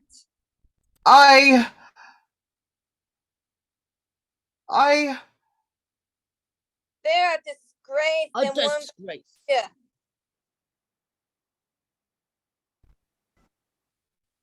It's the way you go on that. Look here. The government withhold the vote because they don't like the way some of us ask for it. Let them give it to the quiet ones. Does the government want to punish all women because they don't like the manners of a handful? Perhaps that's Youm's notion of justice. It isn't woman's. Oh, well. I have a different notion Yes, for you, don't yes. I? This is the first time I've ever gone on, as you call it, but they never gave me a vote. No. And there are 1, 2, 3, 4 women on this platform. Now, we all want the vote, as you know. Well, we'd agreed to be disenfranchised all our lives if they give the vote to all the other women. Look here, you made your speech. Give the lady a chance. That's just what I wanted you to do. Perhaps you don't know. You don't know. How are we gonna know if you can't tell? What don't we know? Tell us then. Thank you for that. We couldn't have a better motto. How are you to know if we can't somehow manage to tell you? Well, I certainly didn't know before that. The sergeants and policemen are instructed to deceive the people as to the time such cases are heard. You ask, and you're sent to Marlborough Police Court instead of to Marylebone. They ought to send you all the way. Do you good. You go on, don't mind them. You're told the case will be at 2 o'clock, and it's really called for 11. Well, I took a great deal of trouble, and I didn't believe what I was told. Yes, that's almost the first thing we have to learn. To get over our touching faith that because a man tells us something, it's true. I got to the right court, and I was so anxious not to be late. I was too early. The case before the women's was just coming on. I heard a noise. At the door, I saw the helmets of 2 policemen, and I said to myself, what sort of crime shall I have to sit and hear about? Is this a burglar coming along between the 2 big policemen? Or will it be a murderer? What sort of felon is to stand in the dock before the women whose crime is they ask of the vote? But try as I would, I couldn't see the prisoner. My heart misgave me. Is it a woman? I wondered. Then the policeman got nearer, and I saw a little thin, half-starved boy. What do you think he was charged with? Stealing. What had he been stealing? That small criminal? Milk. It seemed to me as I sat there looking on that the men who had the affairs of the world in their hands from the beginning, and who've made so poor a business of it.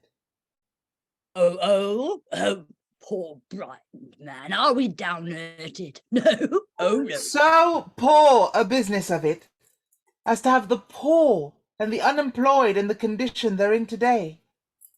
When your only remedy for a starving child is to hail him off to the police court because he had managed to get a little milk. Well, I did wonder that the men refused to be helped with a problem they've so notoriously failed at. I began to say to myself, Isn't it time the women lent a hand? Oh yeah, woman magistrate. Magistrates! Disgrace. Women prove first they deserve. Oh, well. Oh, player, where's the women Shakespeare? Omnibus. They study These questions are quite proper. Yes, they are often asked elsewhere, and I would like to ask in return, since when was human society held to exist for its handful of geniuses? How many Platos are there here in this crowd? How many? Not one. Yet that doesn't keep you men off the register. How many Shakespeares are there in all England today? Not one. Yet the state doesn't tumble to pieces. Railroads and ships are built, homes are kept going, and babies are born. The world goes on. It goes on by virtue of its common people. I am not concerned that you should think we women can paint great pictures or compose immortal music or write good books.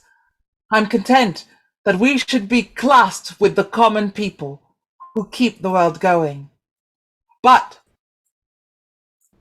I'd like the word to go a great deal better. We were talking about justice. I have been inquiring into the kind of lodging the poorest class of homeless women can get in this town of London. I find that only the men of that class are provided for. Some measure to establish Roton houses for women has been before the London County Council. They looked into the question very carefully, so their apologists say. And what did they decide? They decided that they could do nothing. Is that true? I don't know. Why could that great all-powerful body do nothing? Because if these cheap and decent houses were opened, they said, the homeless women in the streets would make use of them.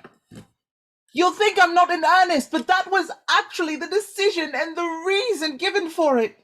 Women that the bitter struggle for existence has forced into a life of horror. You think this is the kind of thing... The outcast women might take advantage of the shelter these decent, cheap places offered, but the men, I said, are all who avail themselves of Lord Roughton's hostels. Are they all angels? Or does wrongdoing in a man not matter? Yet women are recommended to depend on the chivalry of men.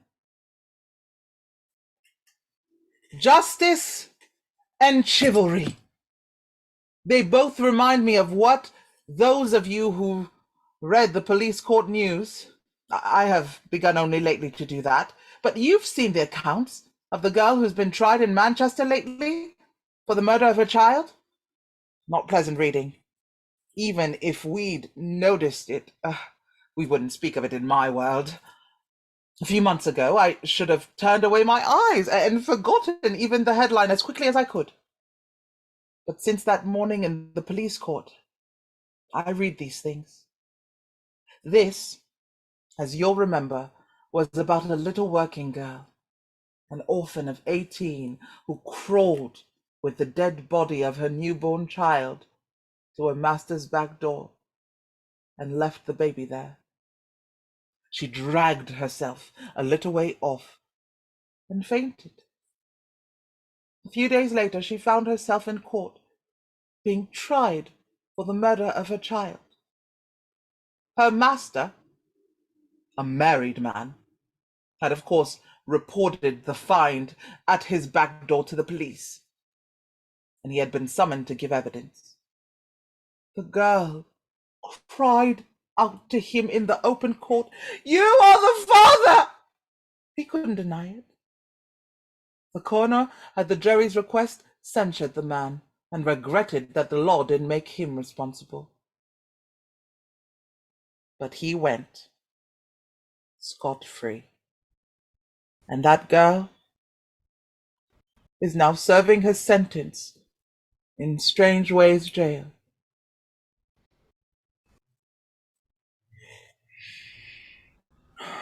You dislike her so. Why would you think? I never saw you look as you did. As you do. Order! Please, give the lady a fare. Men make boast that an English citizen is tried by his peers. What woman is tried by hers? A woman is arrested by a man, brought before a man judge, tried by a jury of men, condemned by men, taken to prison by a man, and by a man she's hanged! Where in all this were her peers? Why did men so long ago insist on trial by a jury of their peers so that justice shouldn't miscarry, wasn't it? A man's peers would best understand his circumstances, his temptation, his degree of his guilt. Yet there's no such unlikeness between different classes of men as exists between man and woman. What man has the knowledge that makes him a fit judge of woman's deeds at that time of anguish, that hour? That hour that some woman struggled through to put each man here into the world. I noticed when a previous speaker quoted the Labour Party, you applauded. Some of you here, I gather, call yourselves Labour men. Every woman who has borne a child is a Labour woman. No man among you can judge what she goes through in her hour of darkness. In that great agony, when even under the best conditions that money and devotion can buy, many a woman falls into temporary mania, and not a few go down to death. In the case of this poor little abandoned working girl, what man can be the fit judge of her deeds in that awful moment of half-crazed temptation? Women know of these things as those know burning who have walked through fire.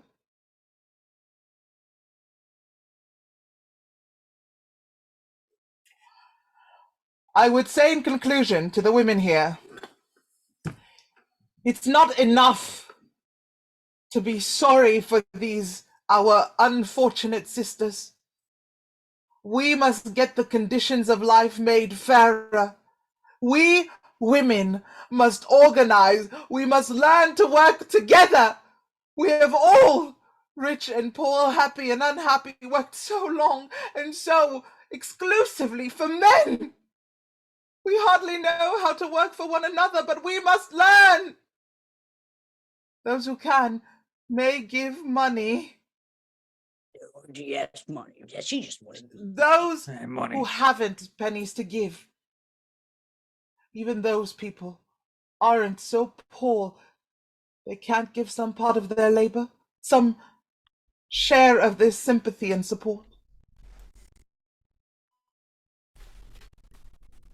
Well, I'm glad I've got power. Power? You? Yes. All that money. Oh, yes. I hope you'll all join the union. Come up after the meeting and give your names. You won't get many men. Then it's the women I appeal. I don't mean to say it wouldn't be better if men and women did this work together, shoulder to shoulder, but the mass of men won't have it so. I only hope they'll realize in time the good they've renounced and the spirit they've aroused. For I know, as well as any man could tell me, it would be a bad day for England if all women felt about all men as I do. Here, follow me. No, no, I. No, you're going the wrong way. This is the way I must go. You can get out quicker on this side. I don't want to get out. What? Where are you going? Ask that woman to let me have the honor of working with her. Curtain.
Act 3.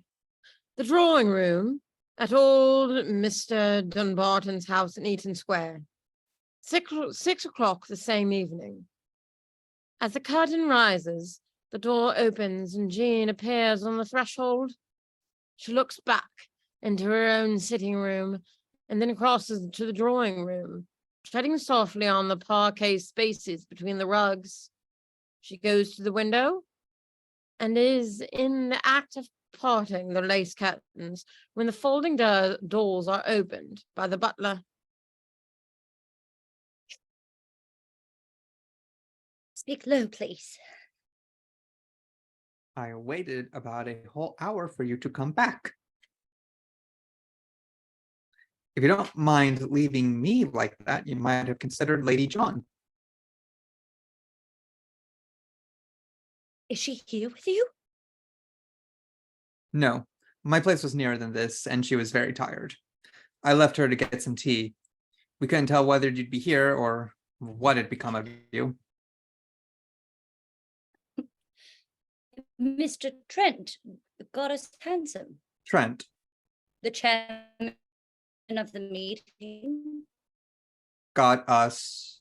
Miss Levering and me.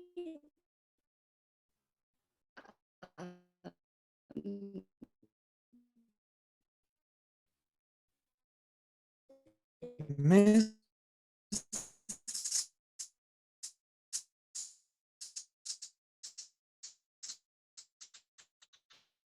In despair, they sent me on your track. Who did? What's up? There was the devil to pay at Dutfield last night. The Liberal chap tore down from London and took over your meeting. Oh? Nothing about it in the Sunday paper I saw. Wait till you see the press tomorrow morning. There was a great rally, and the beggar made a rousing speech. What about?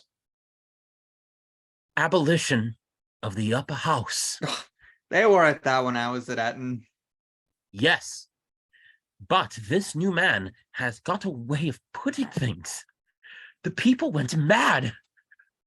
The Liberal platform, as defined at Dutfield, is going to make a big difference.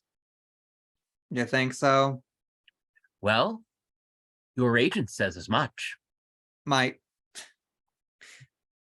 try finding Stoner.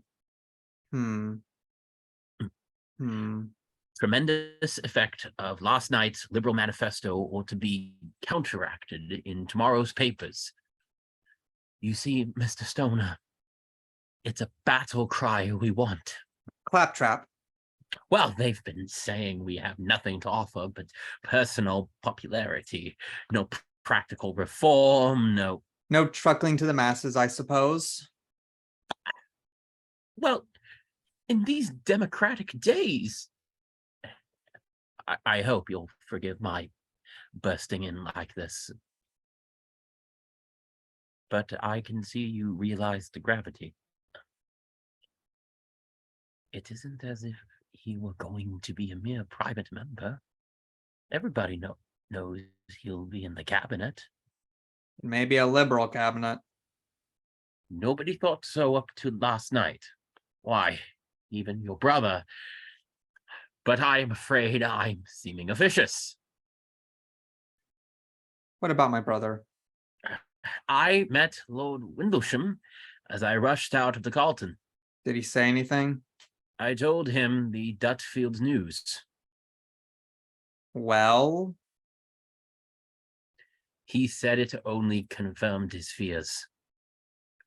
Said that, didn't he? Yes. Defeat is inevitable, he thinks. Unless you can manufacture some political dynamite within the next few hours. Those were his words. You're very tired.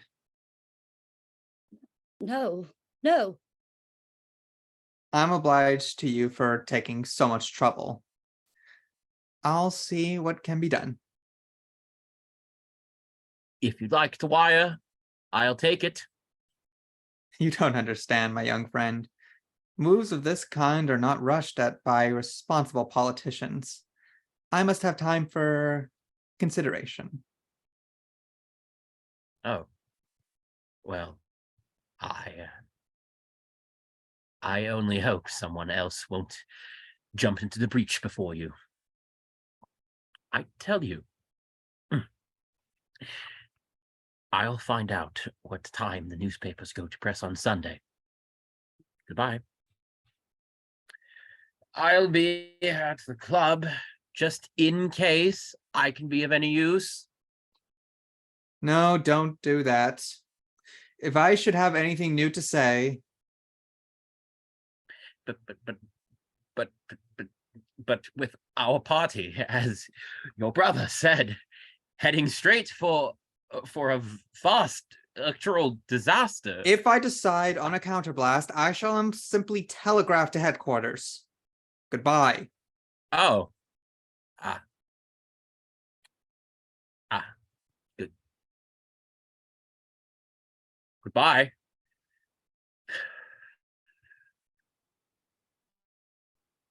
Political dynamiter.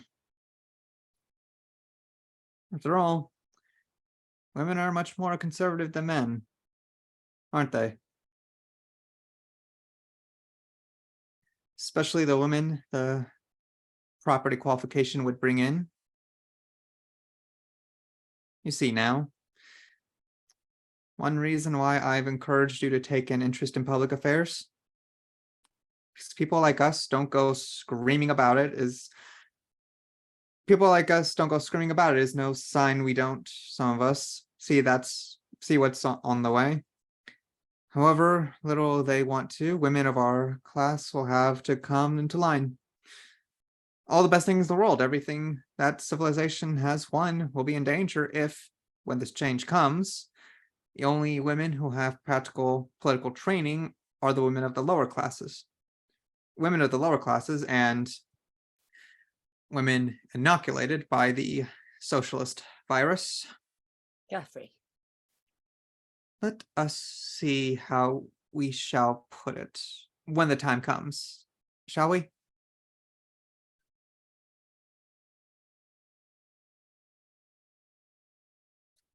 Enough dynamite in that.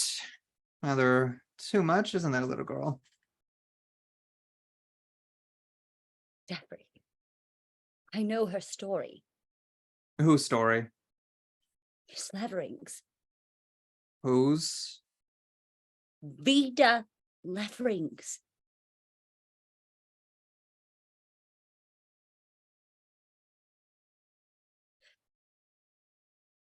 Why did you desert her? I? Why did you do it? What in the name of... What's she been saying to you? Someone else told me part. The way that you looked when you saw her at Ellen's. Miss Levering's saying you didn't know her. Then you letting out that you knew this name on the handkerchief. Oh, I pieced it together. Oh, your ingenuity is undeniable. And then when she said at the meetings about the dark hour, and I looked at your face, it flashed over me. Oh, why did you desert her? I didn't desert her.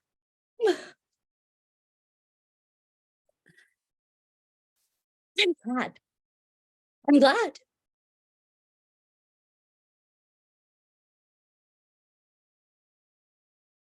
She went away from you. Then? You don't expect me to enter into it. She went away from you. Yes. Was that because you wouldn't marry her? I couldn't marry her, and she knew it. Did you want to? I thought I did. Then, it's a long time ago. And why couldn't you? Why are you catechizing me? It's a matter that concerns another woman. If you're saying it doesn't concern me, you're saying that you don't concern me. In those days, I was absolutely dependent on my father. You must have been 30, Jeffrey. What? Oh, thereabouts.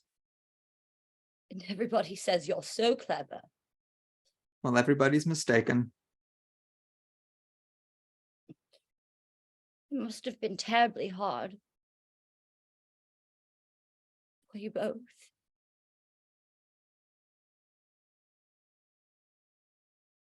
That a man like you shouldn't have the freedom that even the lowest seem to have. Freedom? To marry the woman they choose. She didn't break off our relations because I couldn't marry her. Why was it then? You're too young to discuss such a story. So young as she was when I... Very well then. If you'll have it. The truth is, it didn't seem to weigh upon her as it seems to on you that I wasn't able to marry her. Why are you so sure of that? Because she didn't so much as hint such a thing when she wrote that she meant to break off the... What made her write like that? Why will you go on talking of what's so long over and ended? What reason did she give? If your curiosity has so got the upper hand, ask her. You're afraid to tell me. I still hoped, at that time, to win over my father. She blamed me because the child had lived. It wouldn't have been possible to get my father to overlook it. Oh, you wanted it overlooked? I just... Yeah, of course you don't. If you did, you wouldn't be the beautiful, tender, innocent child you are.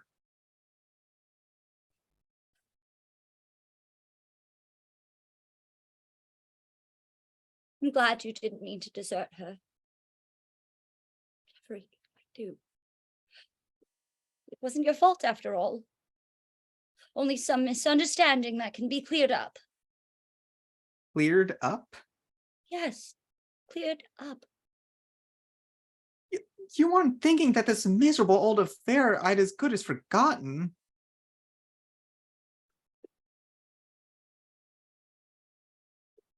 Didn't? No, I don't mean exactly forgotten. But you're torturing me, so I don't know what I'm saying. You aren't Jean. You aren't going to let it come between you and me.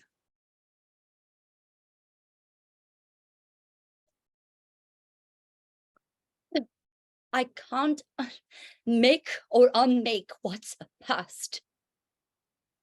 But I'm glad at least that you didn't mean to desert her in trouble. You'll remind her of that first of all, won't you? Where are you going? Why should I remind anybody of what I only want to forget? You don't mean that she's... Yes, I left her to get a little rest. Jeffrey, don't go before you hear me. I don't know if what I think matters to you now, but I hope it does. You can still make me think of you without shrinking, if you will. What is it you're asking of me? To make amends, Jeffrey. Oh, you poor little innocent. I'm poor enough. But I'm so innocent. I'm not so innocent. But what I know, you must have, you know you must right that old wrong. If you're ever going to get it right. You aren't insane enough to think I would turn around in these few hours and go back to something that 10 years ago was ended forever. Why, it's stark, staring madness. What you did 10 years ago, that was mad. This is paying a debt. Look here, Jean. You're dreadfully wrought up and excited. Tired too. No, not tired. Though I've traveled so far today, but I know you smile at sudden conversions. You think they're hysterical, worse, vulgar. But people must get their revelation how they can. And Jeffrey, if I can't make you see this one of mine, I shall know your love could never mean strength to me. Only weakness. And I shall be afraid. So afraid I'll never dare to give you the chance of making me loathe myself. I shall never see you again. All right, I was to be afraid of that vein of fanaticism in you. Certainly you couldn't make a greater mistake than to go away now and think it any good ever to come back. Even if I came to feel different, I couldn't do anything different. I should know this all couldn't be forgotten. I should know that if it were my position in life, in the end,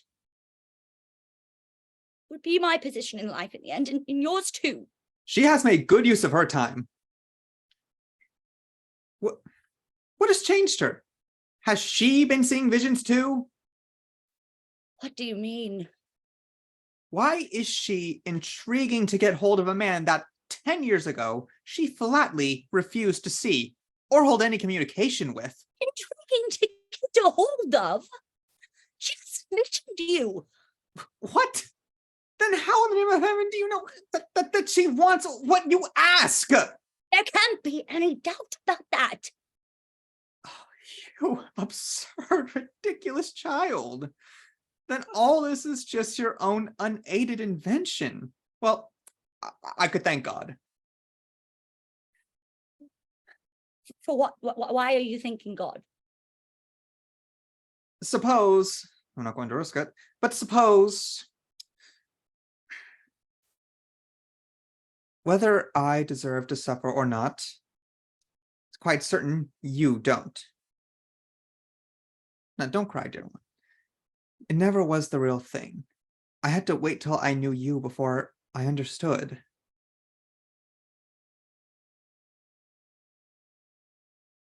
Oh. Is that true? Loving you has made things clear up for me. I didn't dream of before. I couldn't think of because of me, you were able to do this. No, look here. Do you seriously ask me to give up the girl I love? To go and offer to marry a woman that even to think of? You cared for her once. You'll care about her again. She is beautiful, brilliant, everything. I heard she could win any man she said herself to. She's bewitched you. Jeffrey, you are not going to get away like that. You're not going away like that. This isn't the end.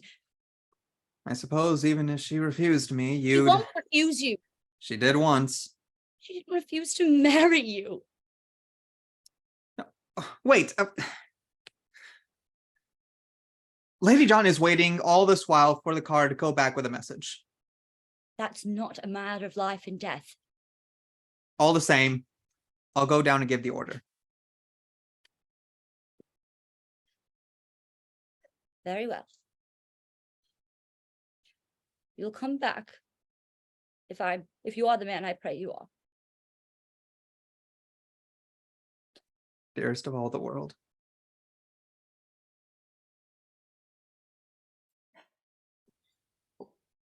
What is the matter?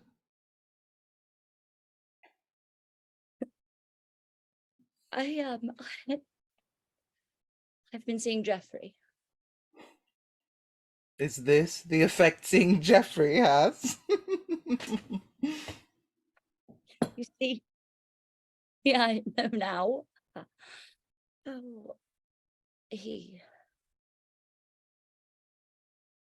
how he spoiled someone else's life.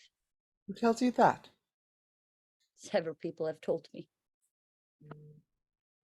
Well, you should be very careful how you believe what you have heard. Oh no, it's true. I know that it's possible to be mistaken. I see. You're trying to shield him. Why should I? What is it to me? How you must love him. Listen to me. Listen to me, Jean.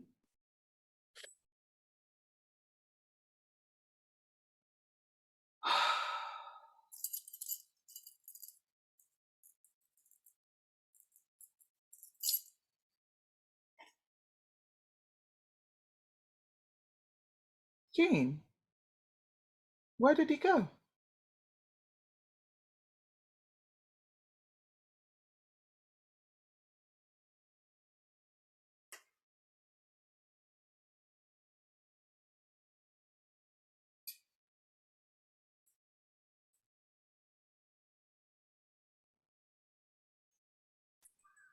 Listen to me.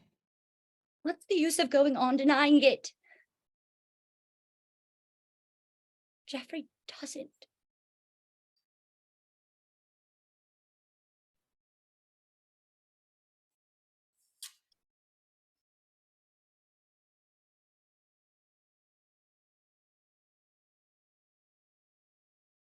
Oh, don't look like that. I shall bring him back to you. You would be impertinent if you weren't a romantic child. You cannot bring him back. Yes. But there's something you can do. What? Bring him to the point where he recognizes that he's in our debt. In our debt? In debt to women. He cannot repay the one he robbed.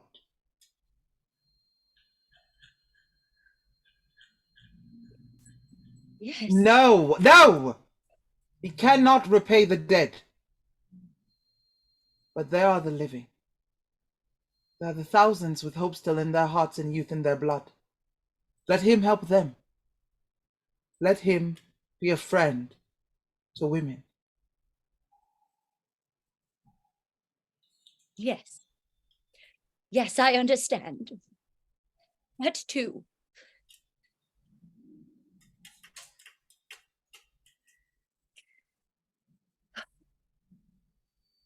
Thank you.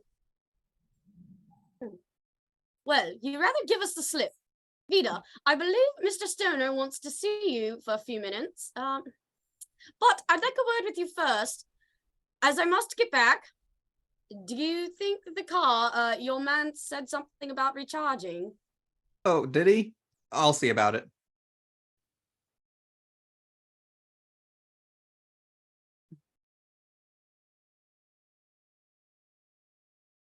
Yes, Mr. Trent called, sure. Bring Mr. Trent into my sitting room. I'll tell him you can't go tonight. I know, my dear, you're not aware of what that impulsive girl wants to insist on. Yes, I am aware of it. But it isn't your sanction, surely, that she goes on making this extraordinary demand. I didn't sanction it at first, but I've been thinking it over. Well, then all I can say is that I am greatly disappointed in you. You threw this man over years ago for reasons, whatever they were, that seemed to you good and sufficient. And now you've come between him and a younger woman, just to play nemesis, so far as I can make out. Is that what he says? He says nothing that isn't fair and considerate. I can see he's changed. And you're unchanged, is that it? I've changed more, even more than he. But you care about him still, Vida. No? I see. It's just that you wish to marry somebody. Oh, Lady John, there are no men listening. No, I don't suppose there were. Then why keep up that old pretense? What That to marry at all costs is every woman's dearest ambition till the grave closes over her. You and I know it isn't true. Well, but... Oh, it's just the unexpected sight of him bringing it back. That was what fired you this afternoon. Of course, the memory of a thing like that can never die, can never be dimmed for the woman. I mean her to think so. Jean! And isn't it so? You do not seriously believe a woman with anything else to think about comes to the end of 10 years, still absorbed in a memory of that sort? Well, you've got over it then. If the newspapers didn't remind me, I shouldn't remember once a 12-month that there was ever such a person as Geoffrey Stoner in the world. Oh, I'm so glad. Yes, I'm glad too. And if Geoffrey Stoner offered you what's called reparation, you'd refuse it. Geoffrey Stoner? For me, he's simply one of the far back links in a chain of evidence. It's certain, I think 100 times of other women's present unhappiness, to once that I remember that old unhappiness of mine that's past. I think of the nail and chain makers of Cradley Heath, the sweated girls of the slums. I think of the army of ill-used women whose very existence I mustn't mention. Then why in heaven's name do you let poor Jean imagine? Look, I'll trust you, Lady John. I don't suffer from that old wrong as Jean thinks I do, but I shall coin her sympathy into gold for a greater cause than mine. I don't understand you. Jean isn't old enough to be able to care as much about a principle as about a person. But if my forgotten pain can turn her generosity into the common treasury. What do you propose she do? Poor child. Use her hold over Jeffrey Stoner to make him help us. Help us. The man who served one woman, God knows how many more, very ill, shall serve hundreds of thousands well. Jeffrey Stoner shall make it harder for his son, harder still for his grandson, to treat any woman as he treated me. And how will he do that? By putting an end to the helplessness of women.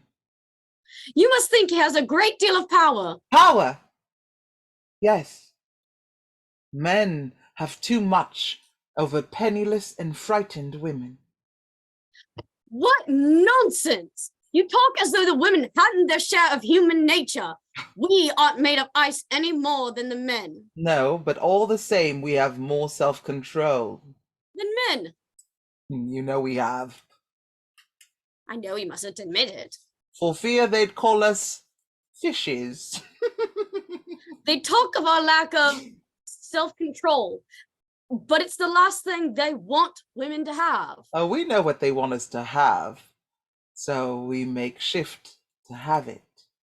If we don't, we go without hope. Sometimes we go without bread. Vida, do you mean to say that you... I mean to say that men's vanity won't let them see it. But the thing's largely a question of economics. You never loved him then. Oh, yes. I loved him. Once. It was my helplessness turned the best thing life can bring into a curse for both of us. I don't understand you. Oh, being understood. That's too much to expect. When people come in or come to know I've joined the union. But you won't. Who is there who will resist the temptation to say, "Poor Vida Levering, what a pity she hasn't got a husband and a baby to keep her quiet." Few who know about me, they'll be equally sure that it's not the larger view of life I've gained. My own poor little story is responsible for my new departure. My best friend, she will be surest of all that it's a private sense of loss, or low yet, a grudge. But I tell you, the only difference between me and thousands of women with husbands and babies is that I'm free to say what I think. They aren't. Well, I must get back. My poor, ill-used guest. I won't ring. I think you'll find Mr. Stoner downstairs waiting for you. Oh, he will have left word about the car in any case.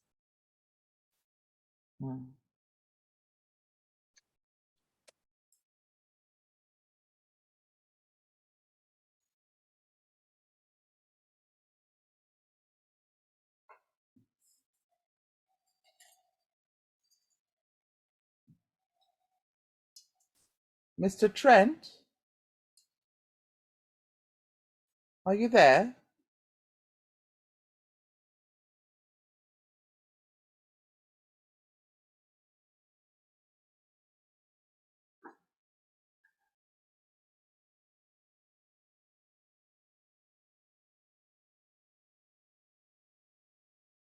Why not? Have I ever failed?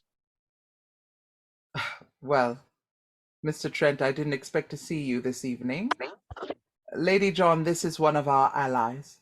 He is good enough to squire me through the rabble from time to time. Well, I think it's very handsome of you. After what she's... Lady Sorry. John? Sorry. you're saying? It's all right. Well, I think it's very handsome of you after what she said today about men. I've no great opinion of most men myself. I might add, or of most women, or...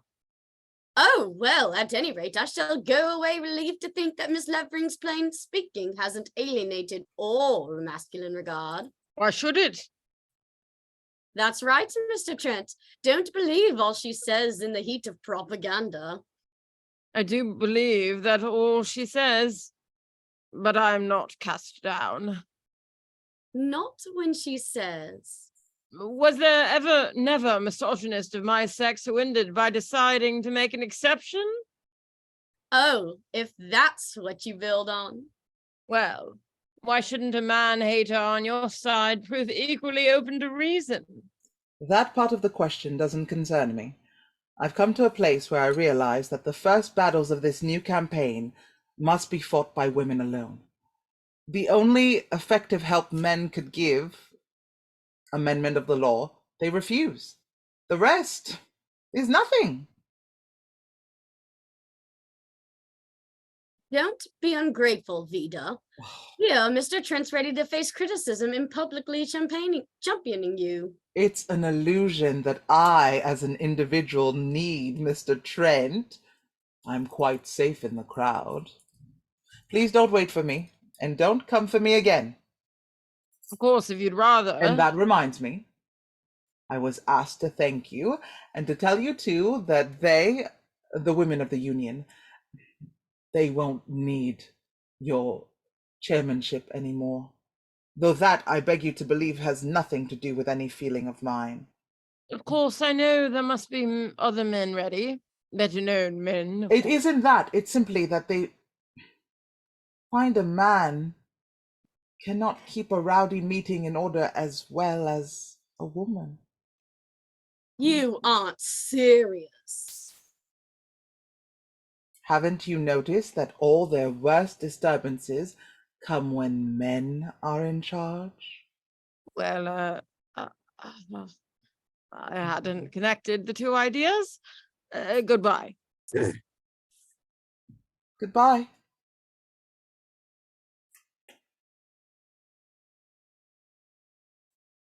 That nice boy's in love with you. Goodbye. I wish you hadn't been so unkind to that nice boy. Do you? Yes, for then I would be more certain of your telling Godfrey Stoner that intelligent women don't nurse their wrongs and lie in wait to punish them. You are not certain?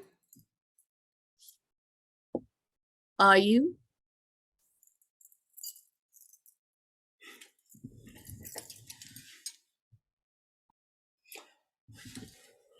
Well, have they primed you? Have you got your lesson by heart at last? I am not sure I understand you. However unpropitious your mood may be, I shall discharge my errand. I have promised to offer you what I believe is called amends. You've come to realize then, after all these years, that you owed me something? I am not here to deny it. Pay then. Pay. I have promised that if you exact it, I will. Oh! If I insist, you'll make it all good. Then don't you know you must pay me in kind? What do you mean? Give me back what you took from me. My old faith. Give me that. Oh, if you mean to make phrases. Oh, give me back mere kindness, or even tolerance. Oh, I don't mean your tolerance. Give me back the power to think fairly of my brothers, not as mockers, thieves. I have not mocked you, and I have asked you. Something you knew I should refuse. Or did you dare to be afraid I wouldn't? I suppose if we set our teeth, we could. I couldn't. Not even if I set my teeth. And you wouldn't dream of asking me if you thought there was the smallest chance. I can do no more than make you an offer of such reparation as is in my power. If you don't accept it... Accept it? No! Go away and live in debt. Pay and pay and pay! And find yourself still in debt for a thing you'll never be able to give me back. And when you come to die, say to yourself, I paid all creditors but one. I'm rather tired, of this talk of debt. If I hear that you persist in it, I shall have to. What? No, I'll keep to my resolution. What resolution? I came here under considerable pressure to speak of the future, not to reopen the past. The future and the past are one. You talk as if this old madness was mine alone. Is it the woman's way? I know. And it's not fair. Men suffer as well as we by the woman's starting wrong. We are taught to think the man a sort of demigod. If he tells her, go down into hell, down into hell she goes. Make no mistake, not the woman alone. They go down together. Yes, they go down together. But the man comes up alone, as a rule. It is more convenient so for him and for the other woman. My conscience is clear. I know, and so do you, that most men in my position wouldn't have troubled themselves. I gave myself endless trouble. So you've gone about all these years feeling that you'd discharged every obligation? Not only that, I stood by it with a fidelity that was nothing short of Quixote. If woman like you must recall the past, I insist on your recalling it correctly. You think I don't recall it correctly? Not when you make other people believe that I deserted you. It's a curious enough charge when you stop to consider. Well, when we do, just for 5 minutes out of 10 years, when we do stop to consider... We remember it was you who did the deserting. Since you had to rake the story up, you might have had the fairness to tell the facts. You think the facts would have excused you? No doubt you've forgotten them, since Lady John tells me you wouldn't remember my existence once a year if the newspapers didn't. Ah! You minded that! I minded your giving false impressions. Do you deny that you returned my letters unopened?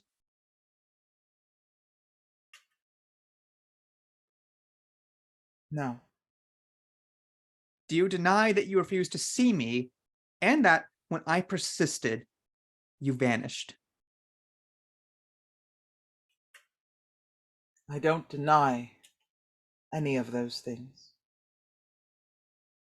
Why had I no trace of you for years? I suppose not.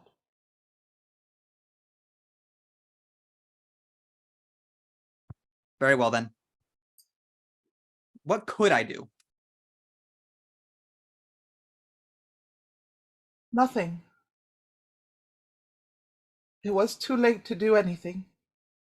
It wasn't too late. You knew, since you read the papers, that my father died the same year. That there was no longer any barrier between us. Oh, yes. There was a barrier. Of your own making, then. I had my guilty share in it, but the barrier was your invention. But it was no invention. If you had ever known my father... Oh, the echoes. The echoes. How often you used to say, if I knew your father, but you said too. You called the greatest barrier by another name. What name? The child that was to come. That was before my father died. While I still hoped to get his consent. How the thought of that all-powerful personage used to terrorize me. What chance had a little unborn child against the last of the great feudal lords, as you called him? You know that child was stood between you and me. I know the child did stand between you and me. It did stand. Happy mothers teach their children. Mine had to teach me. You talk as if... Teach me that a woman may do a thing for love's sake that shall kill love.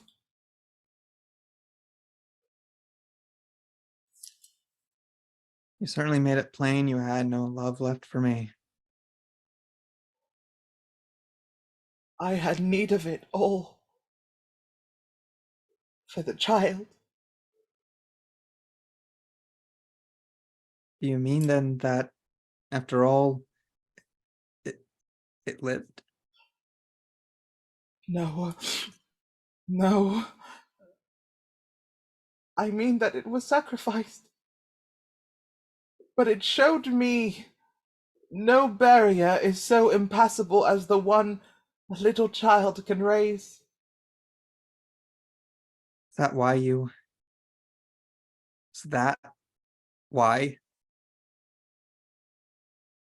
Day and night there it was between my thought of you and me. When I was most unhappy, I would wake, thinking I heard it cry. It was my own crying I heard. But I seemed to have it in my arms. I suppose I was mad. I used to lie there in that lonely farmhouse pretending to hush it. It was so I hushed myself. I never knew. I didn't blame you. You couldn't risk being with me. You agreed that for both our sakes... Yes, you had to be very circumspect. You were so well known. Your autocratic father, a brilliant political future. Be fair. Our future. As I saw it then. Yes. It all hung on concealment. It must have looked quite simple for you. You didn't know that the ghost of a child that had never seen the light, the frail thing you meant to sweep aside and forget, have swept aside and forgotten. You didn't know it was strong enough to push you out of my life. It can do more. It can push that girl out. It can do more still. Are you threatening me? No, I am preparing you.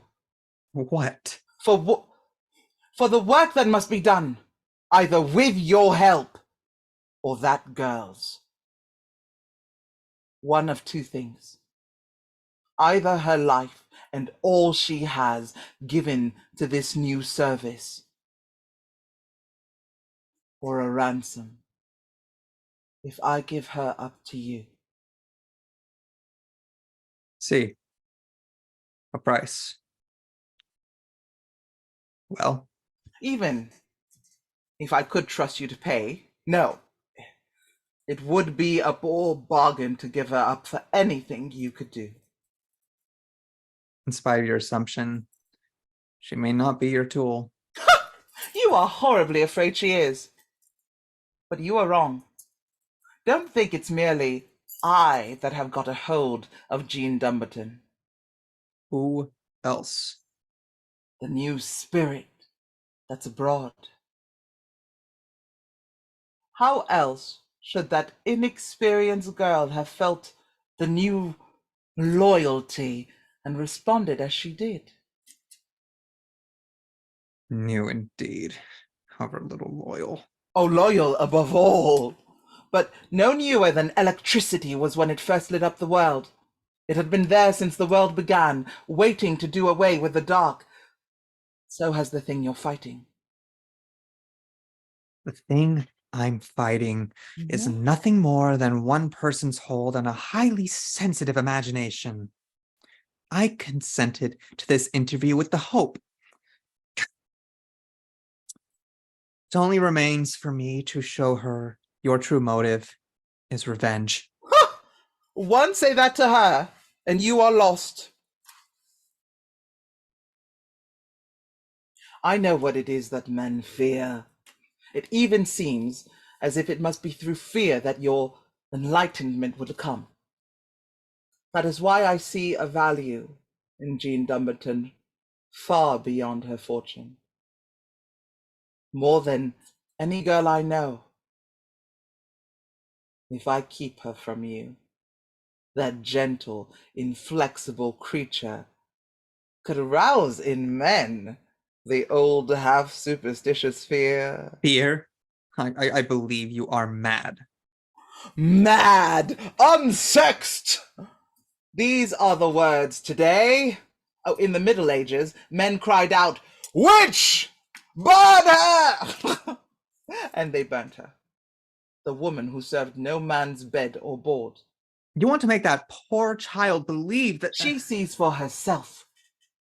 We've come to a place where we find there's a value in women apart from the value men see in them.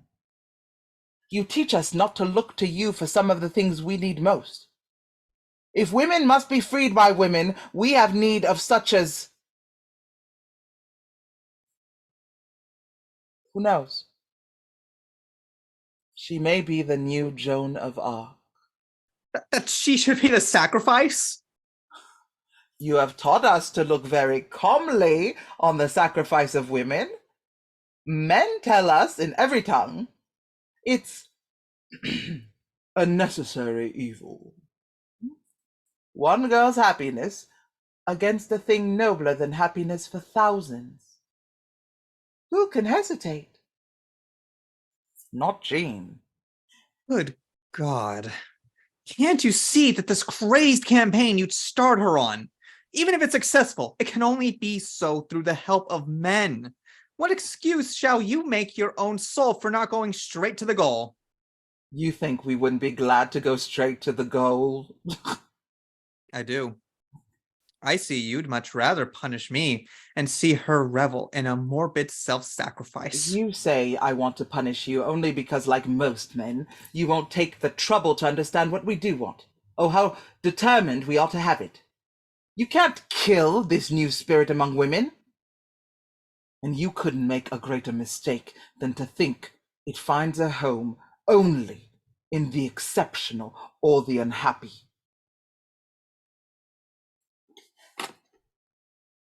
It's so strange, Geoffrey, to see a man like you as much deluded as the Hyde Park loafers who say to Ernestine Blunt, "Who's hurt your feelings?"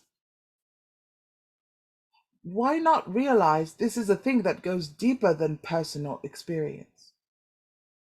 And yet, if you take only the narrowest personal view, a good deal depends on what you and I agree upon in the next 5 minutes. You recommend my realizing the larger issues, but in your ambition to attach that girl to the chariot wheels of progress, you quite ignore the fact that people fitter for such work, the men you look to enlist in the end, are ready, waiting to give the thing a chance. Men are ready. What men?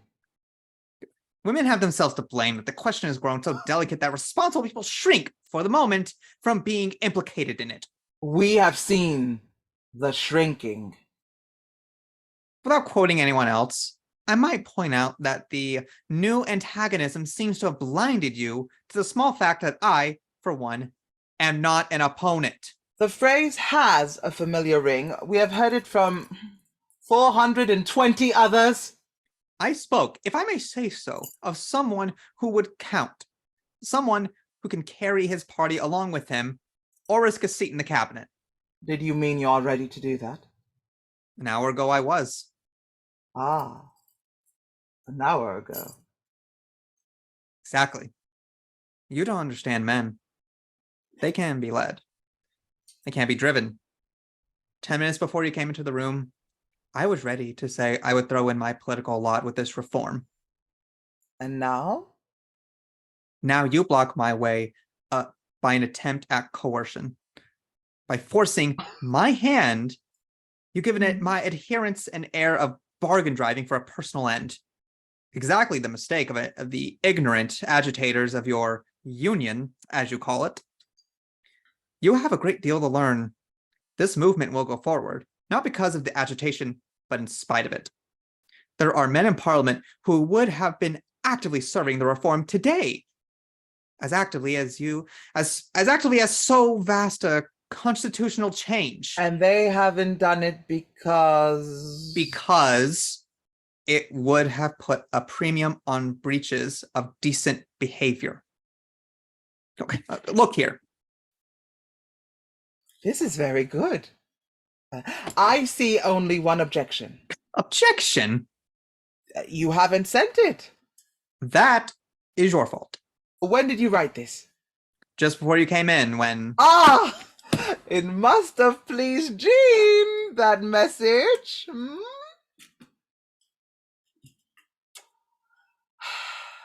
I could drive a hard and fast bargain with you, but I think I won't.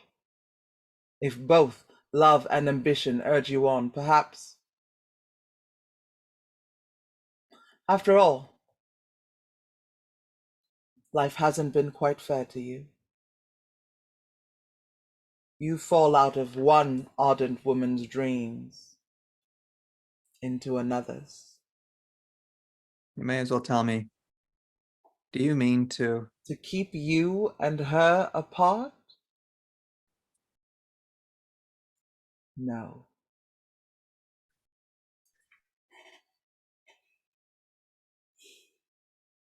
What can I do for you?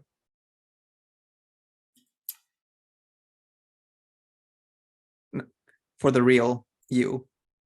Not the reformer or the would-be politician. For the woman I so unwillingly hurt. You may not believe it, but now that I understand, there's almost nothing I wouldn't do to right that old wrong.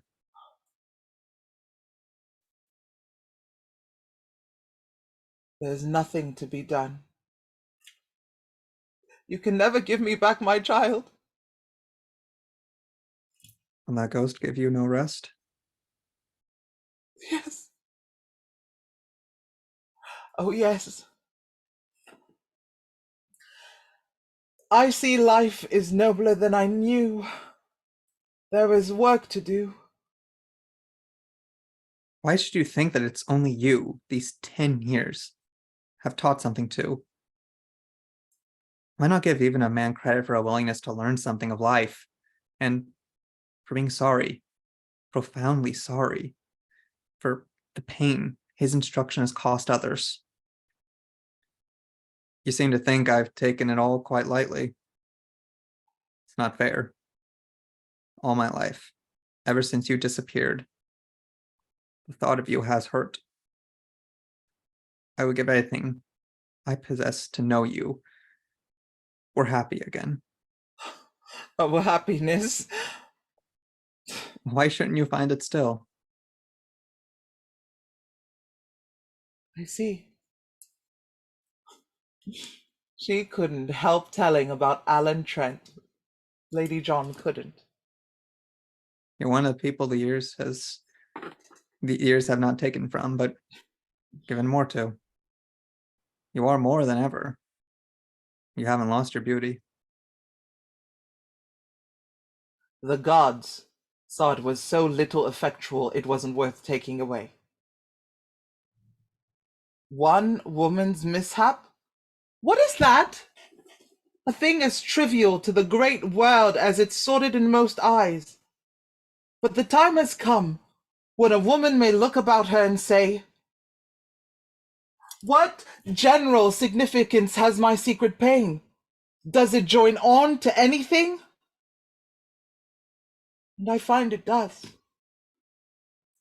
I'm no longer merely a woman who has stumbled on the way. I'm one who has got up, bruised and bleeding, wiped the dust from her hands and the tears from her face, and said to herself not merely, here's one luckless woman, but here's a stone of stumbling to many. Let's see if it cannot be moved out of other women's way. And she calls people to come and help. No mortal man, let alone a woman by herself, can move that rock of offense. But if many help, Geoffrey, the thing can be done. Lord, how you care. Don't be so sad. Shall I tell you a secret? Jean's ardent dreams needn't frighten you if she has a child. That, from the beginning, it was not the strong arm. It was the weakest, the little arms that subdued the fiercest of us.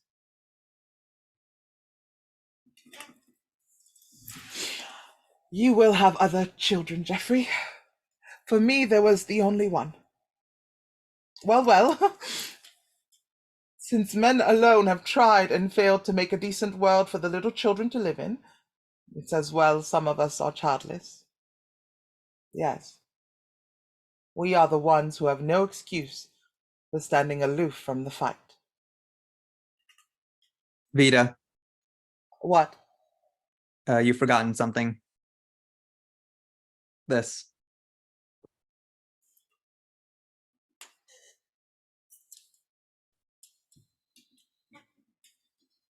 She goes out silently with the political dynamite in her hand. Curtain.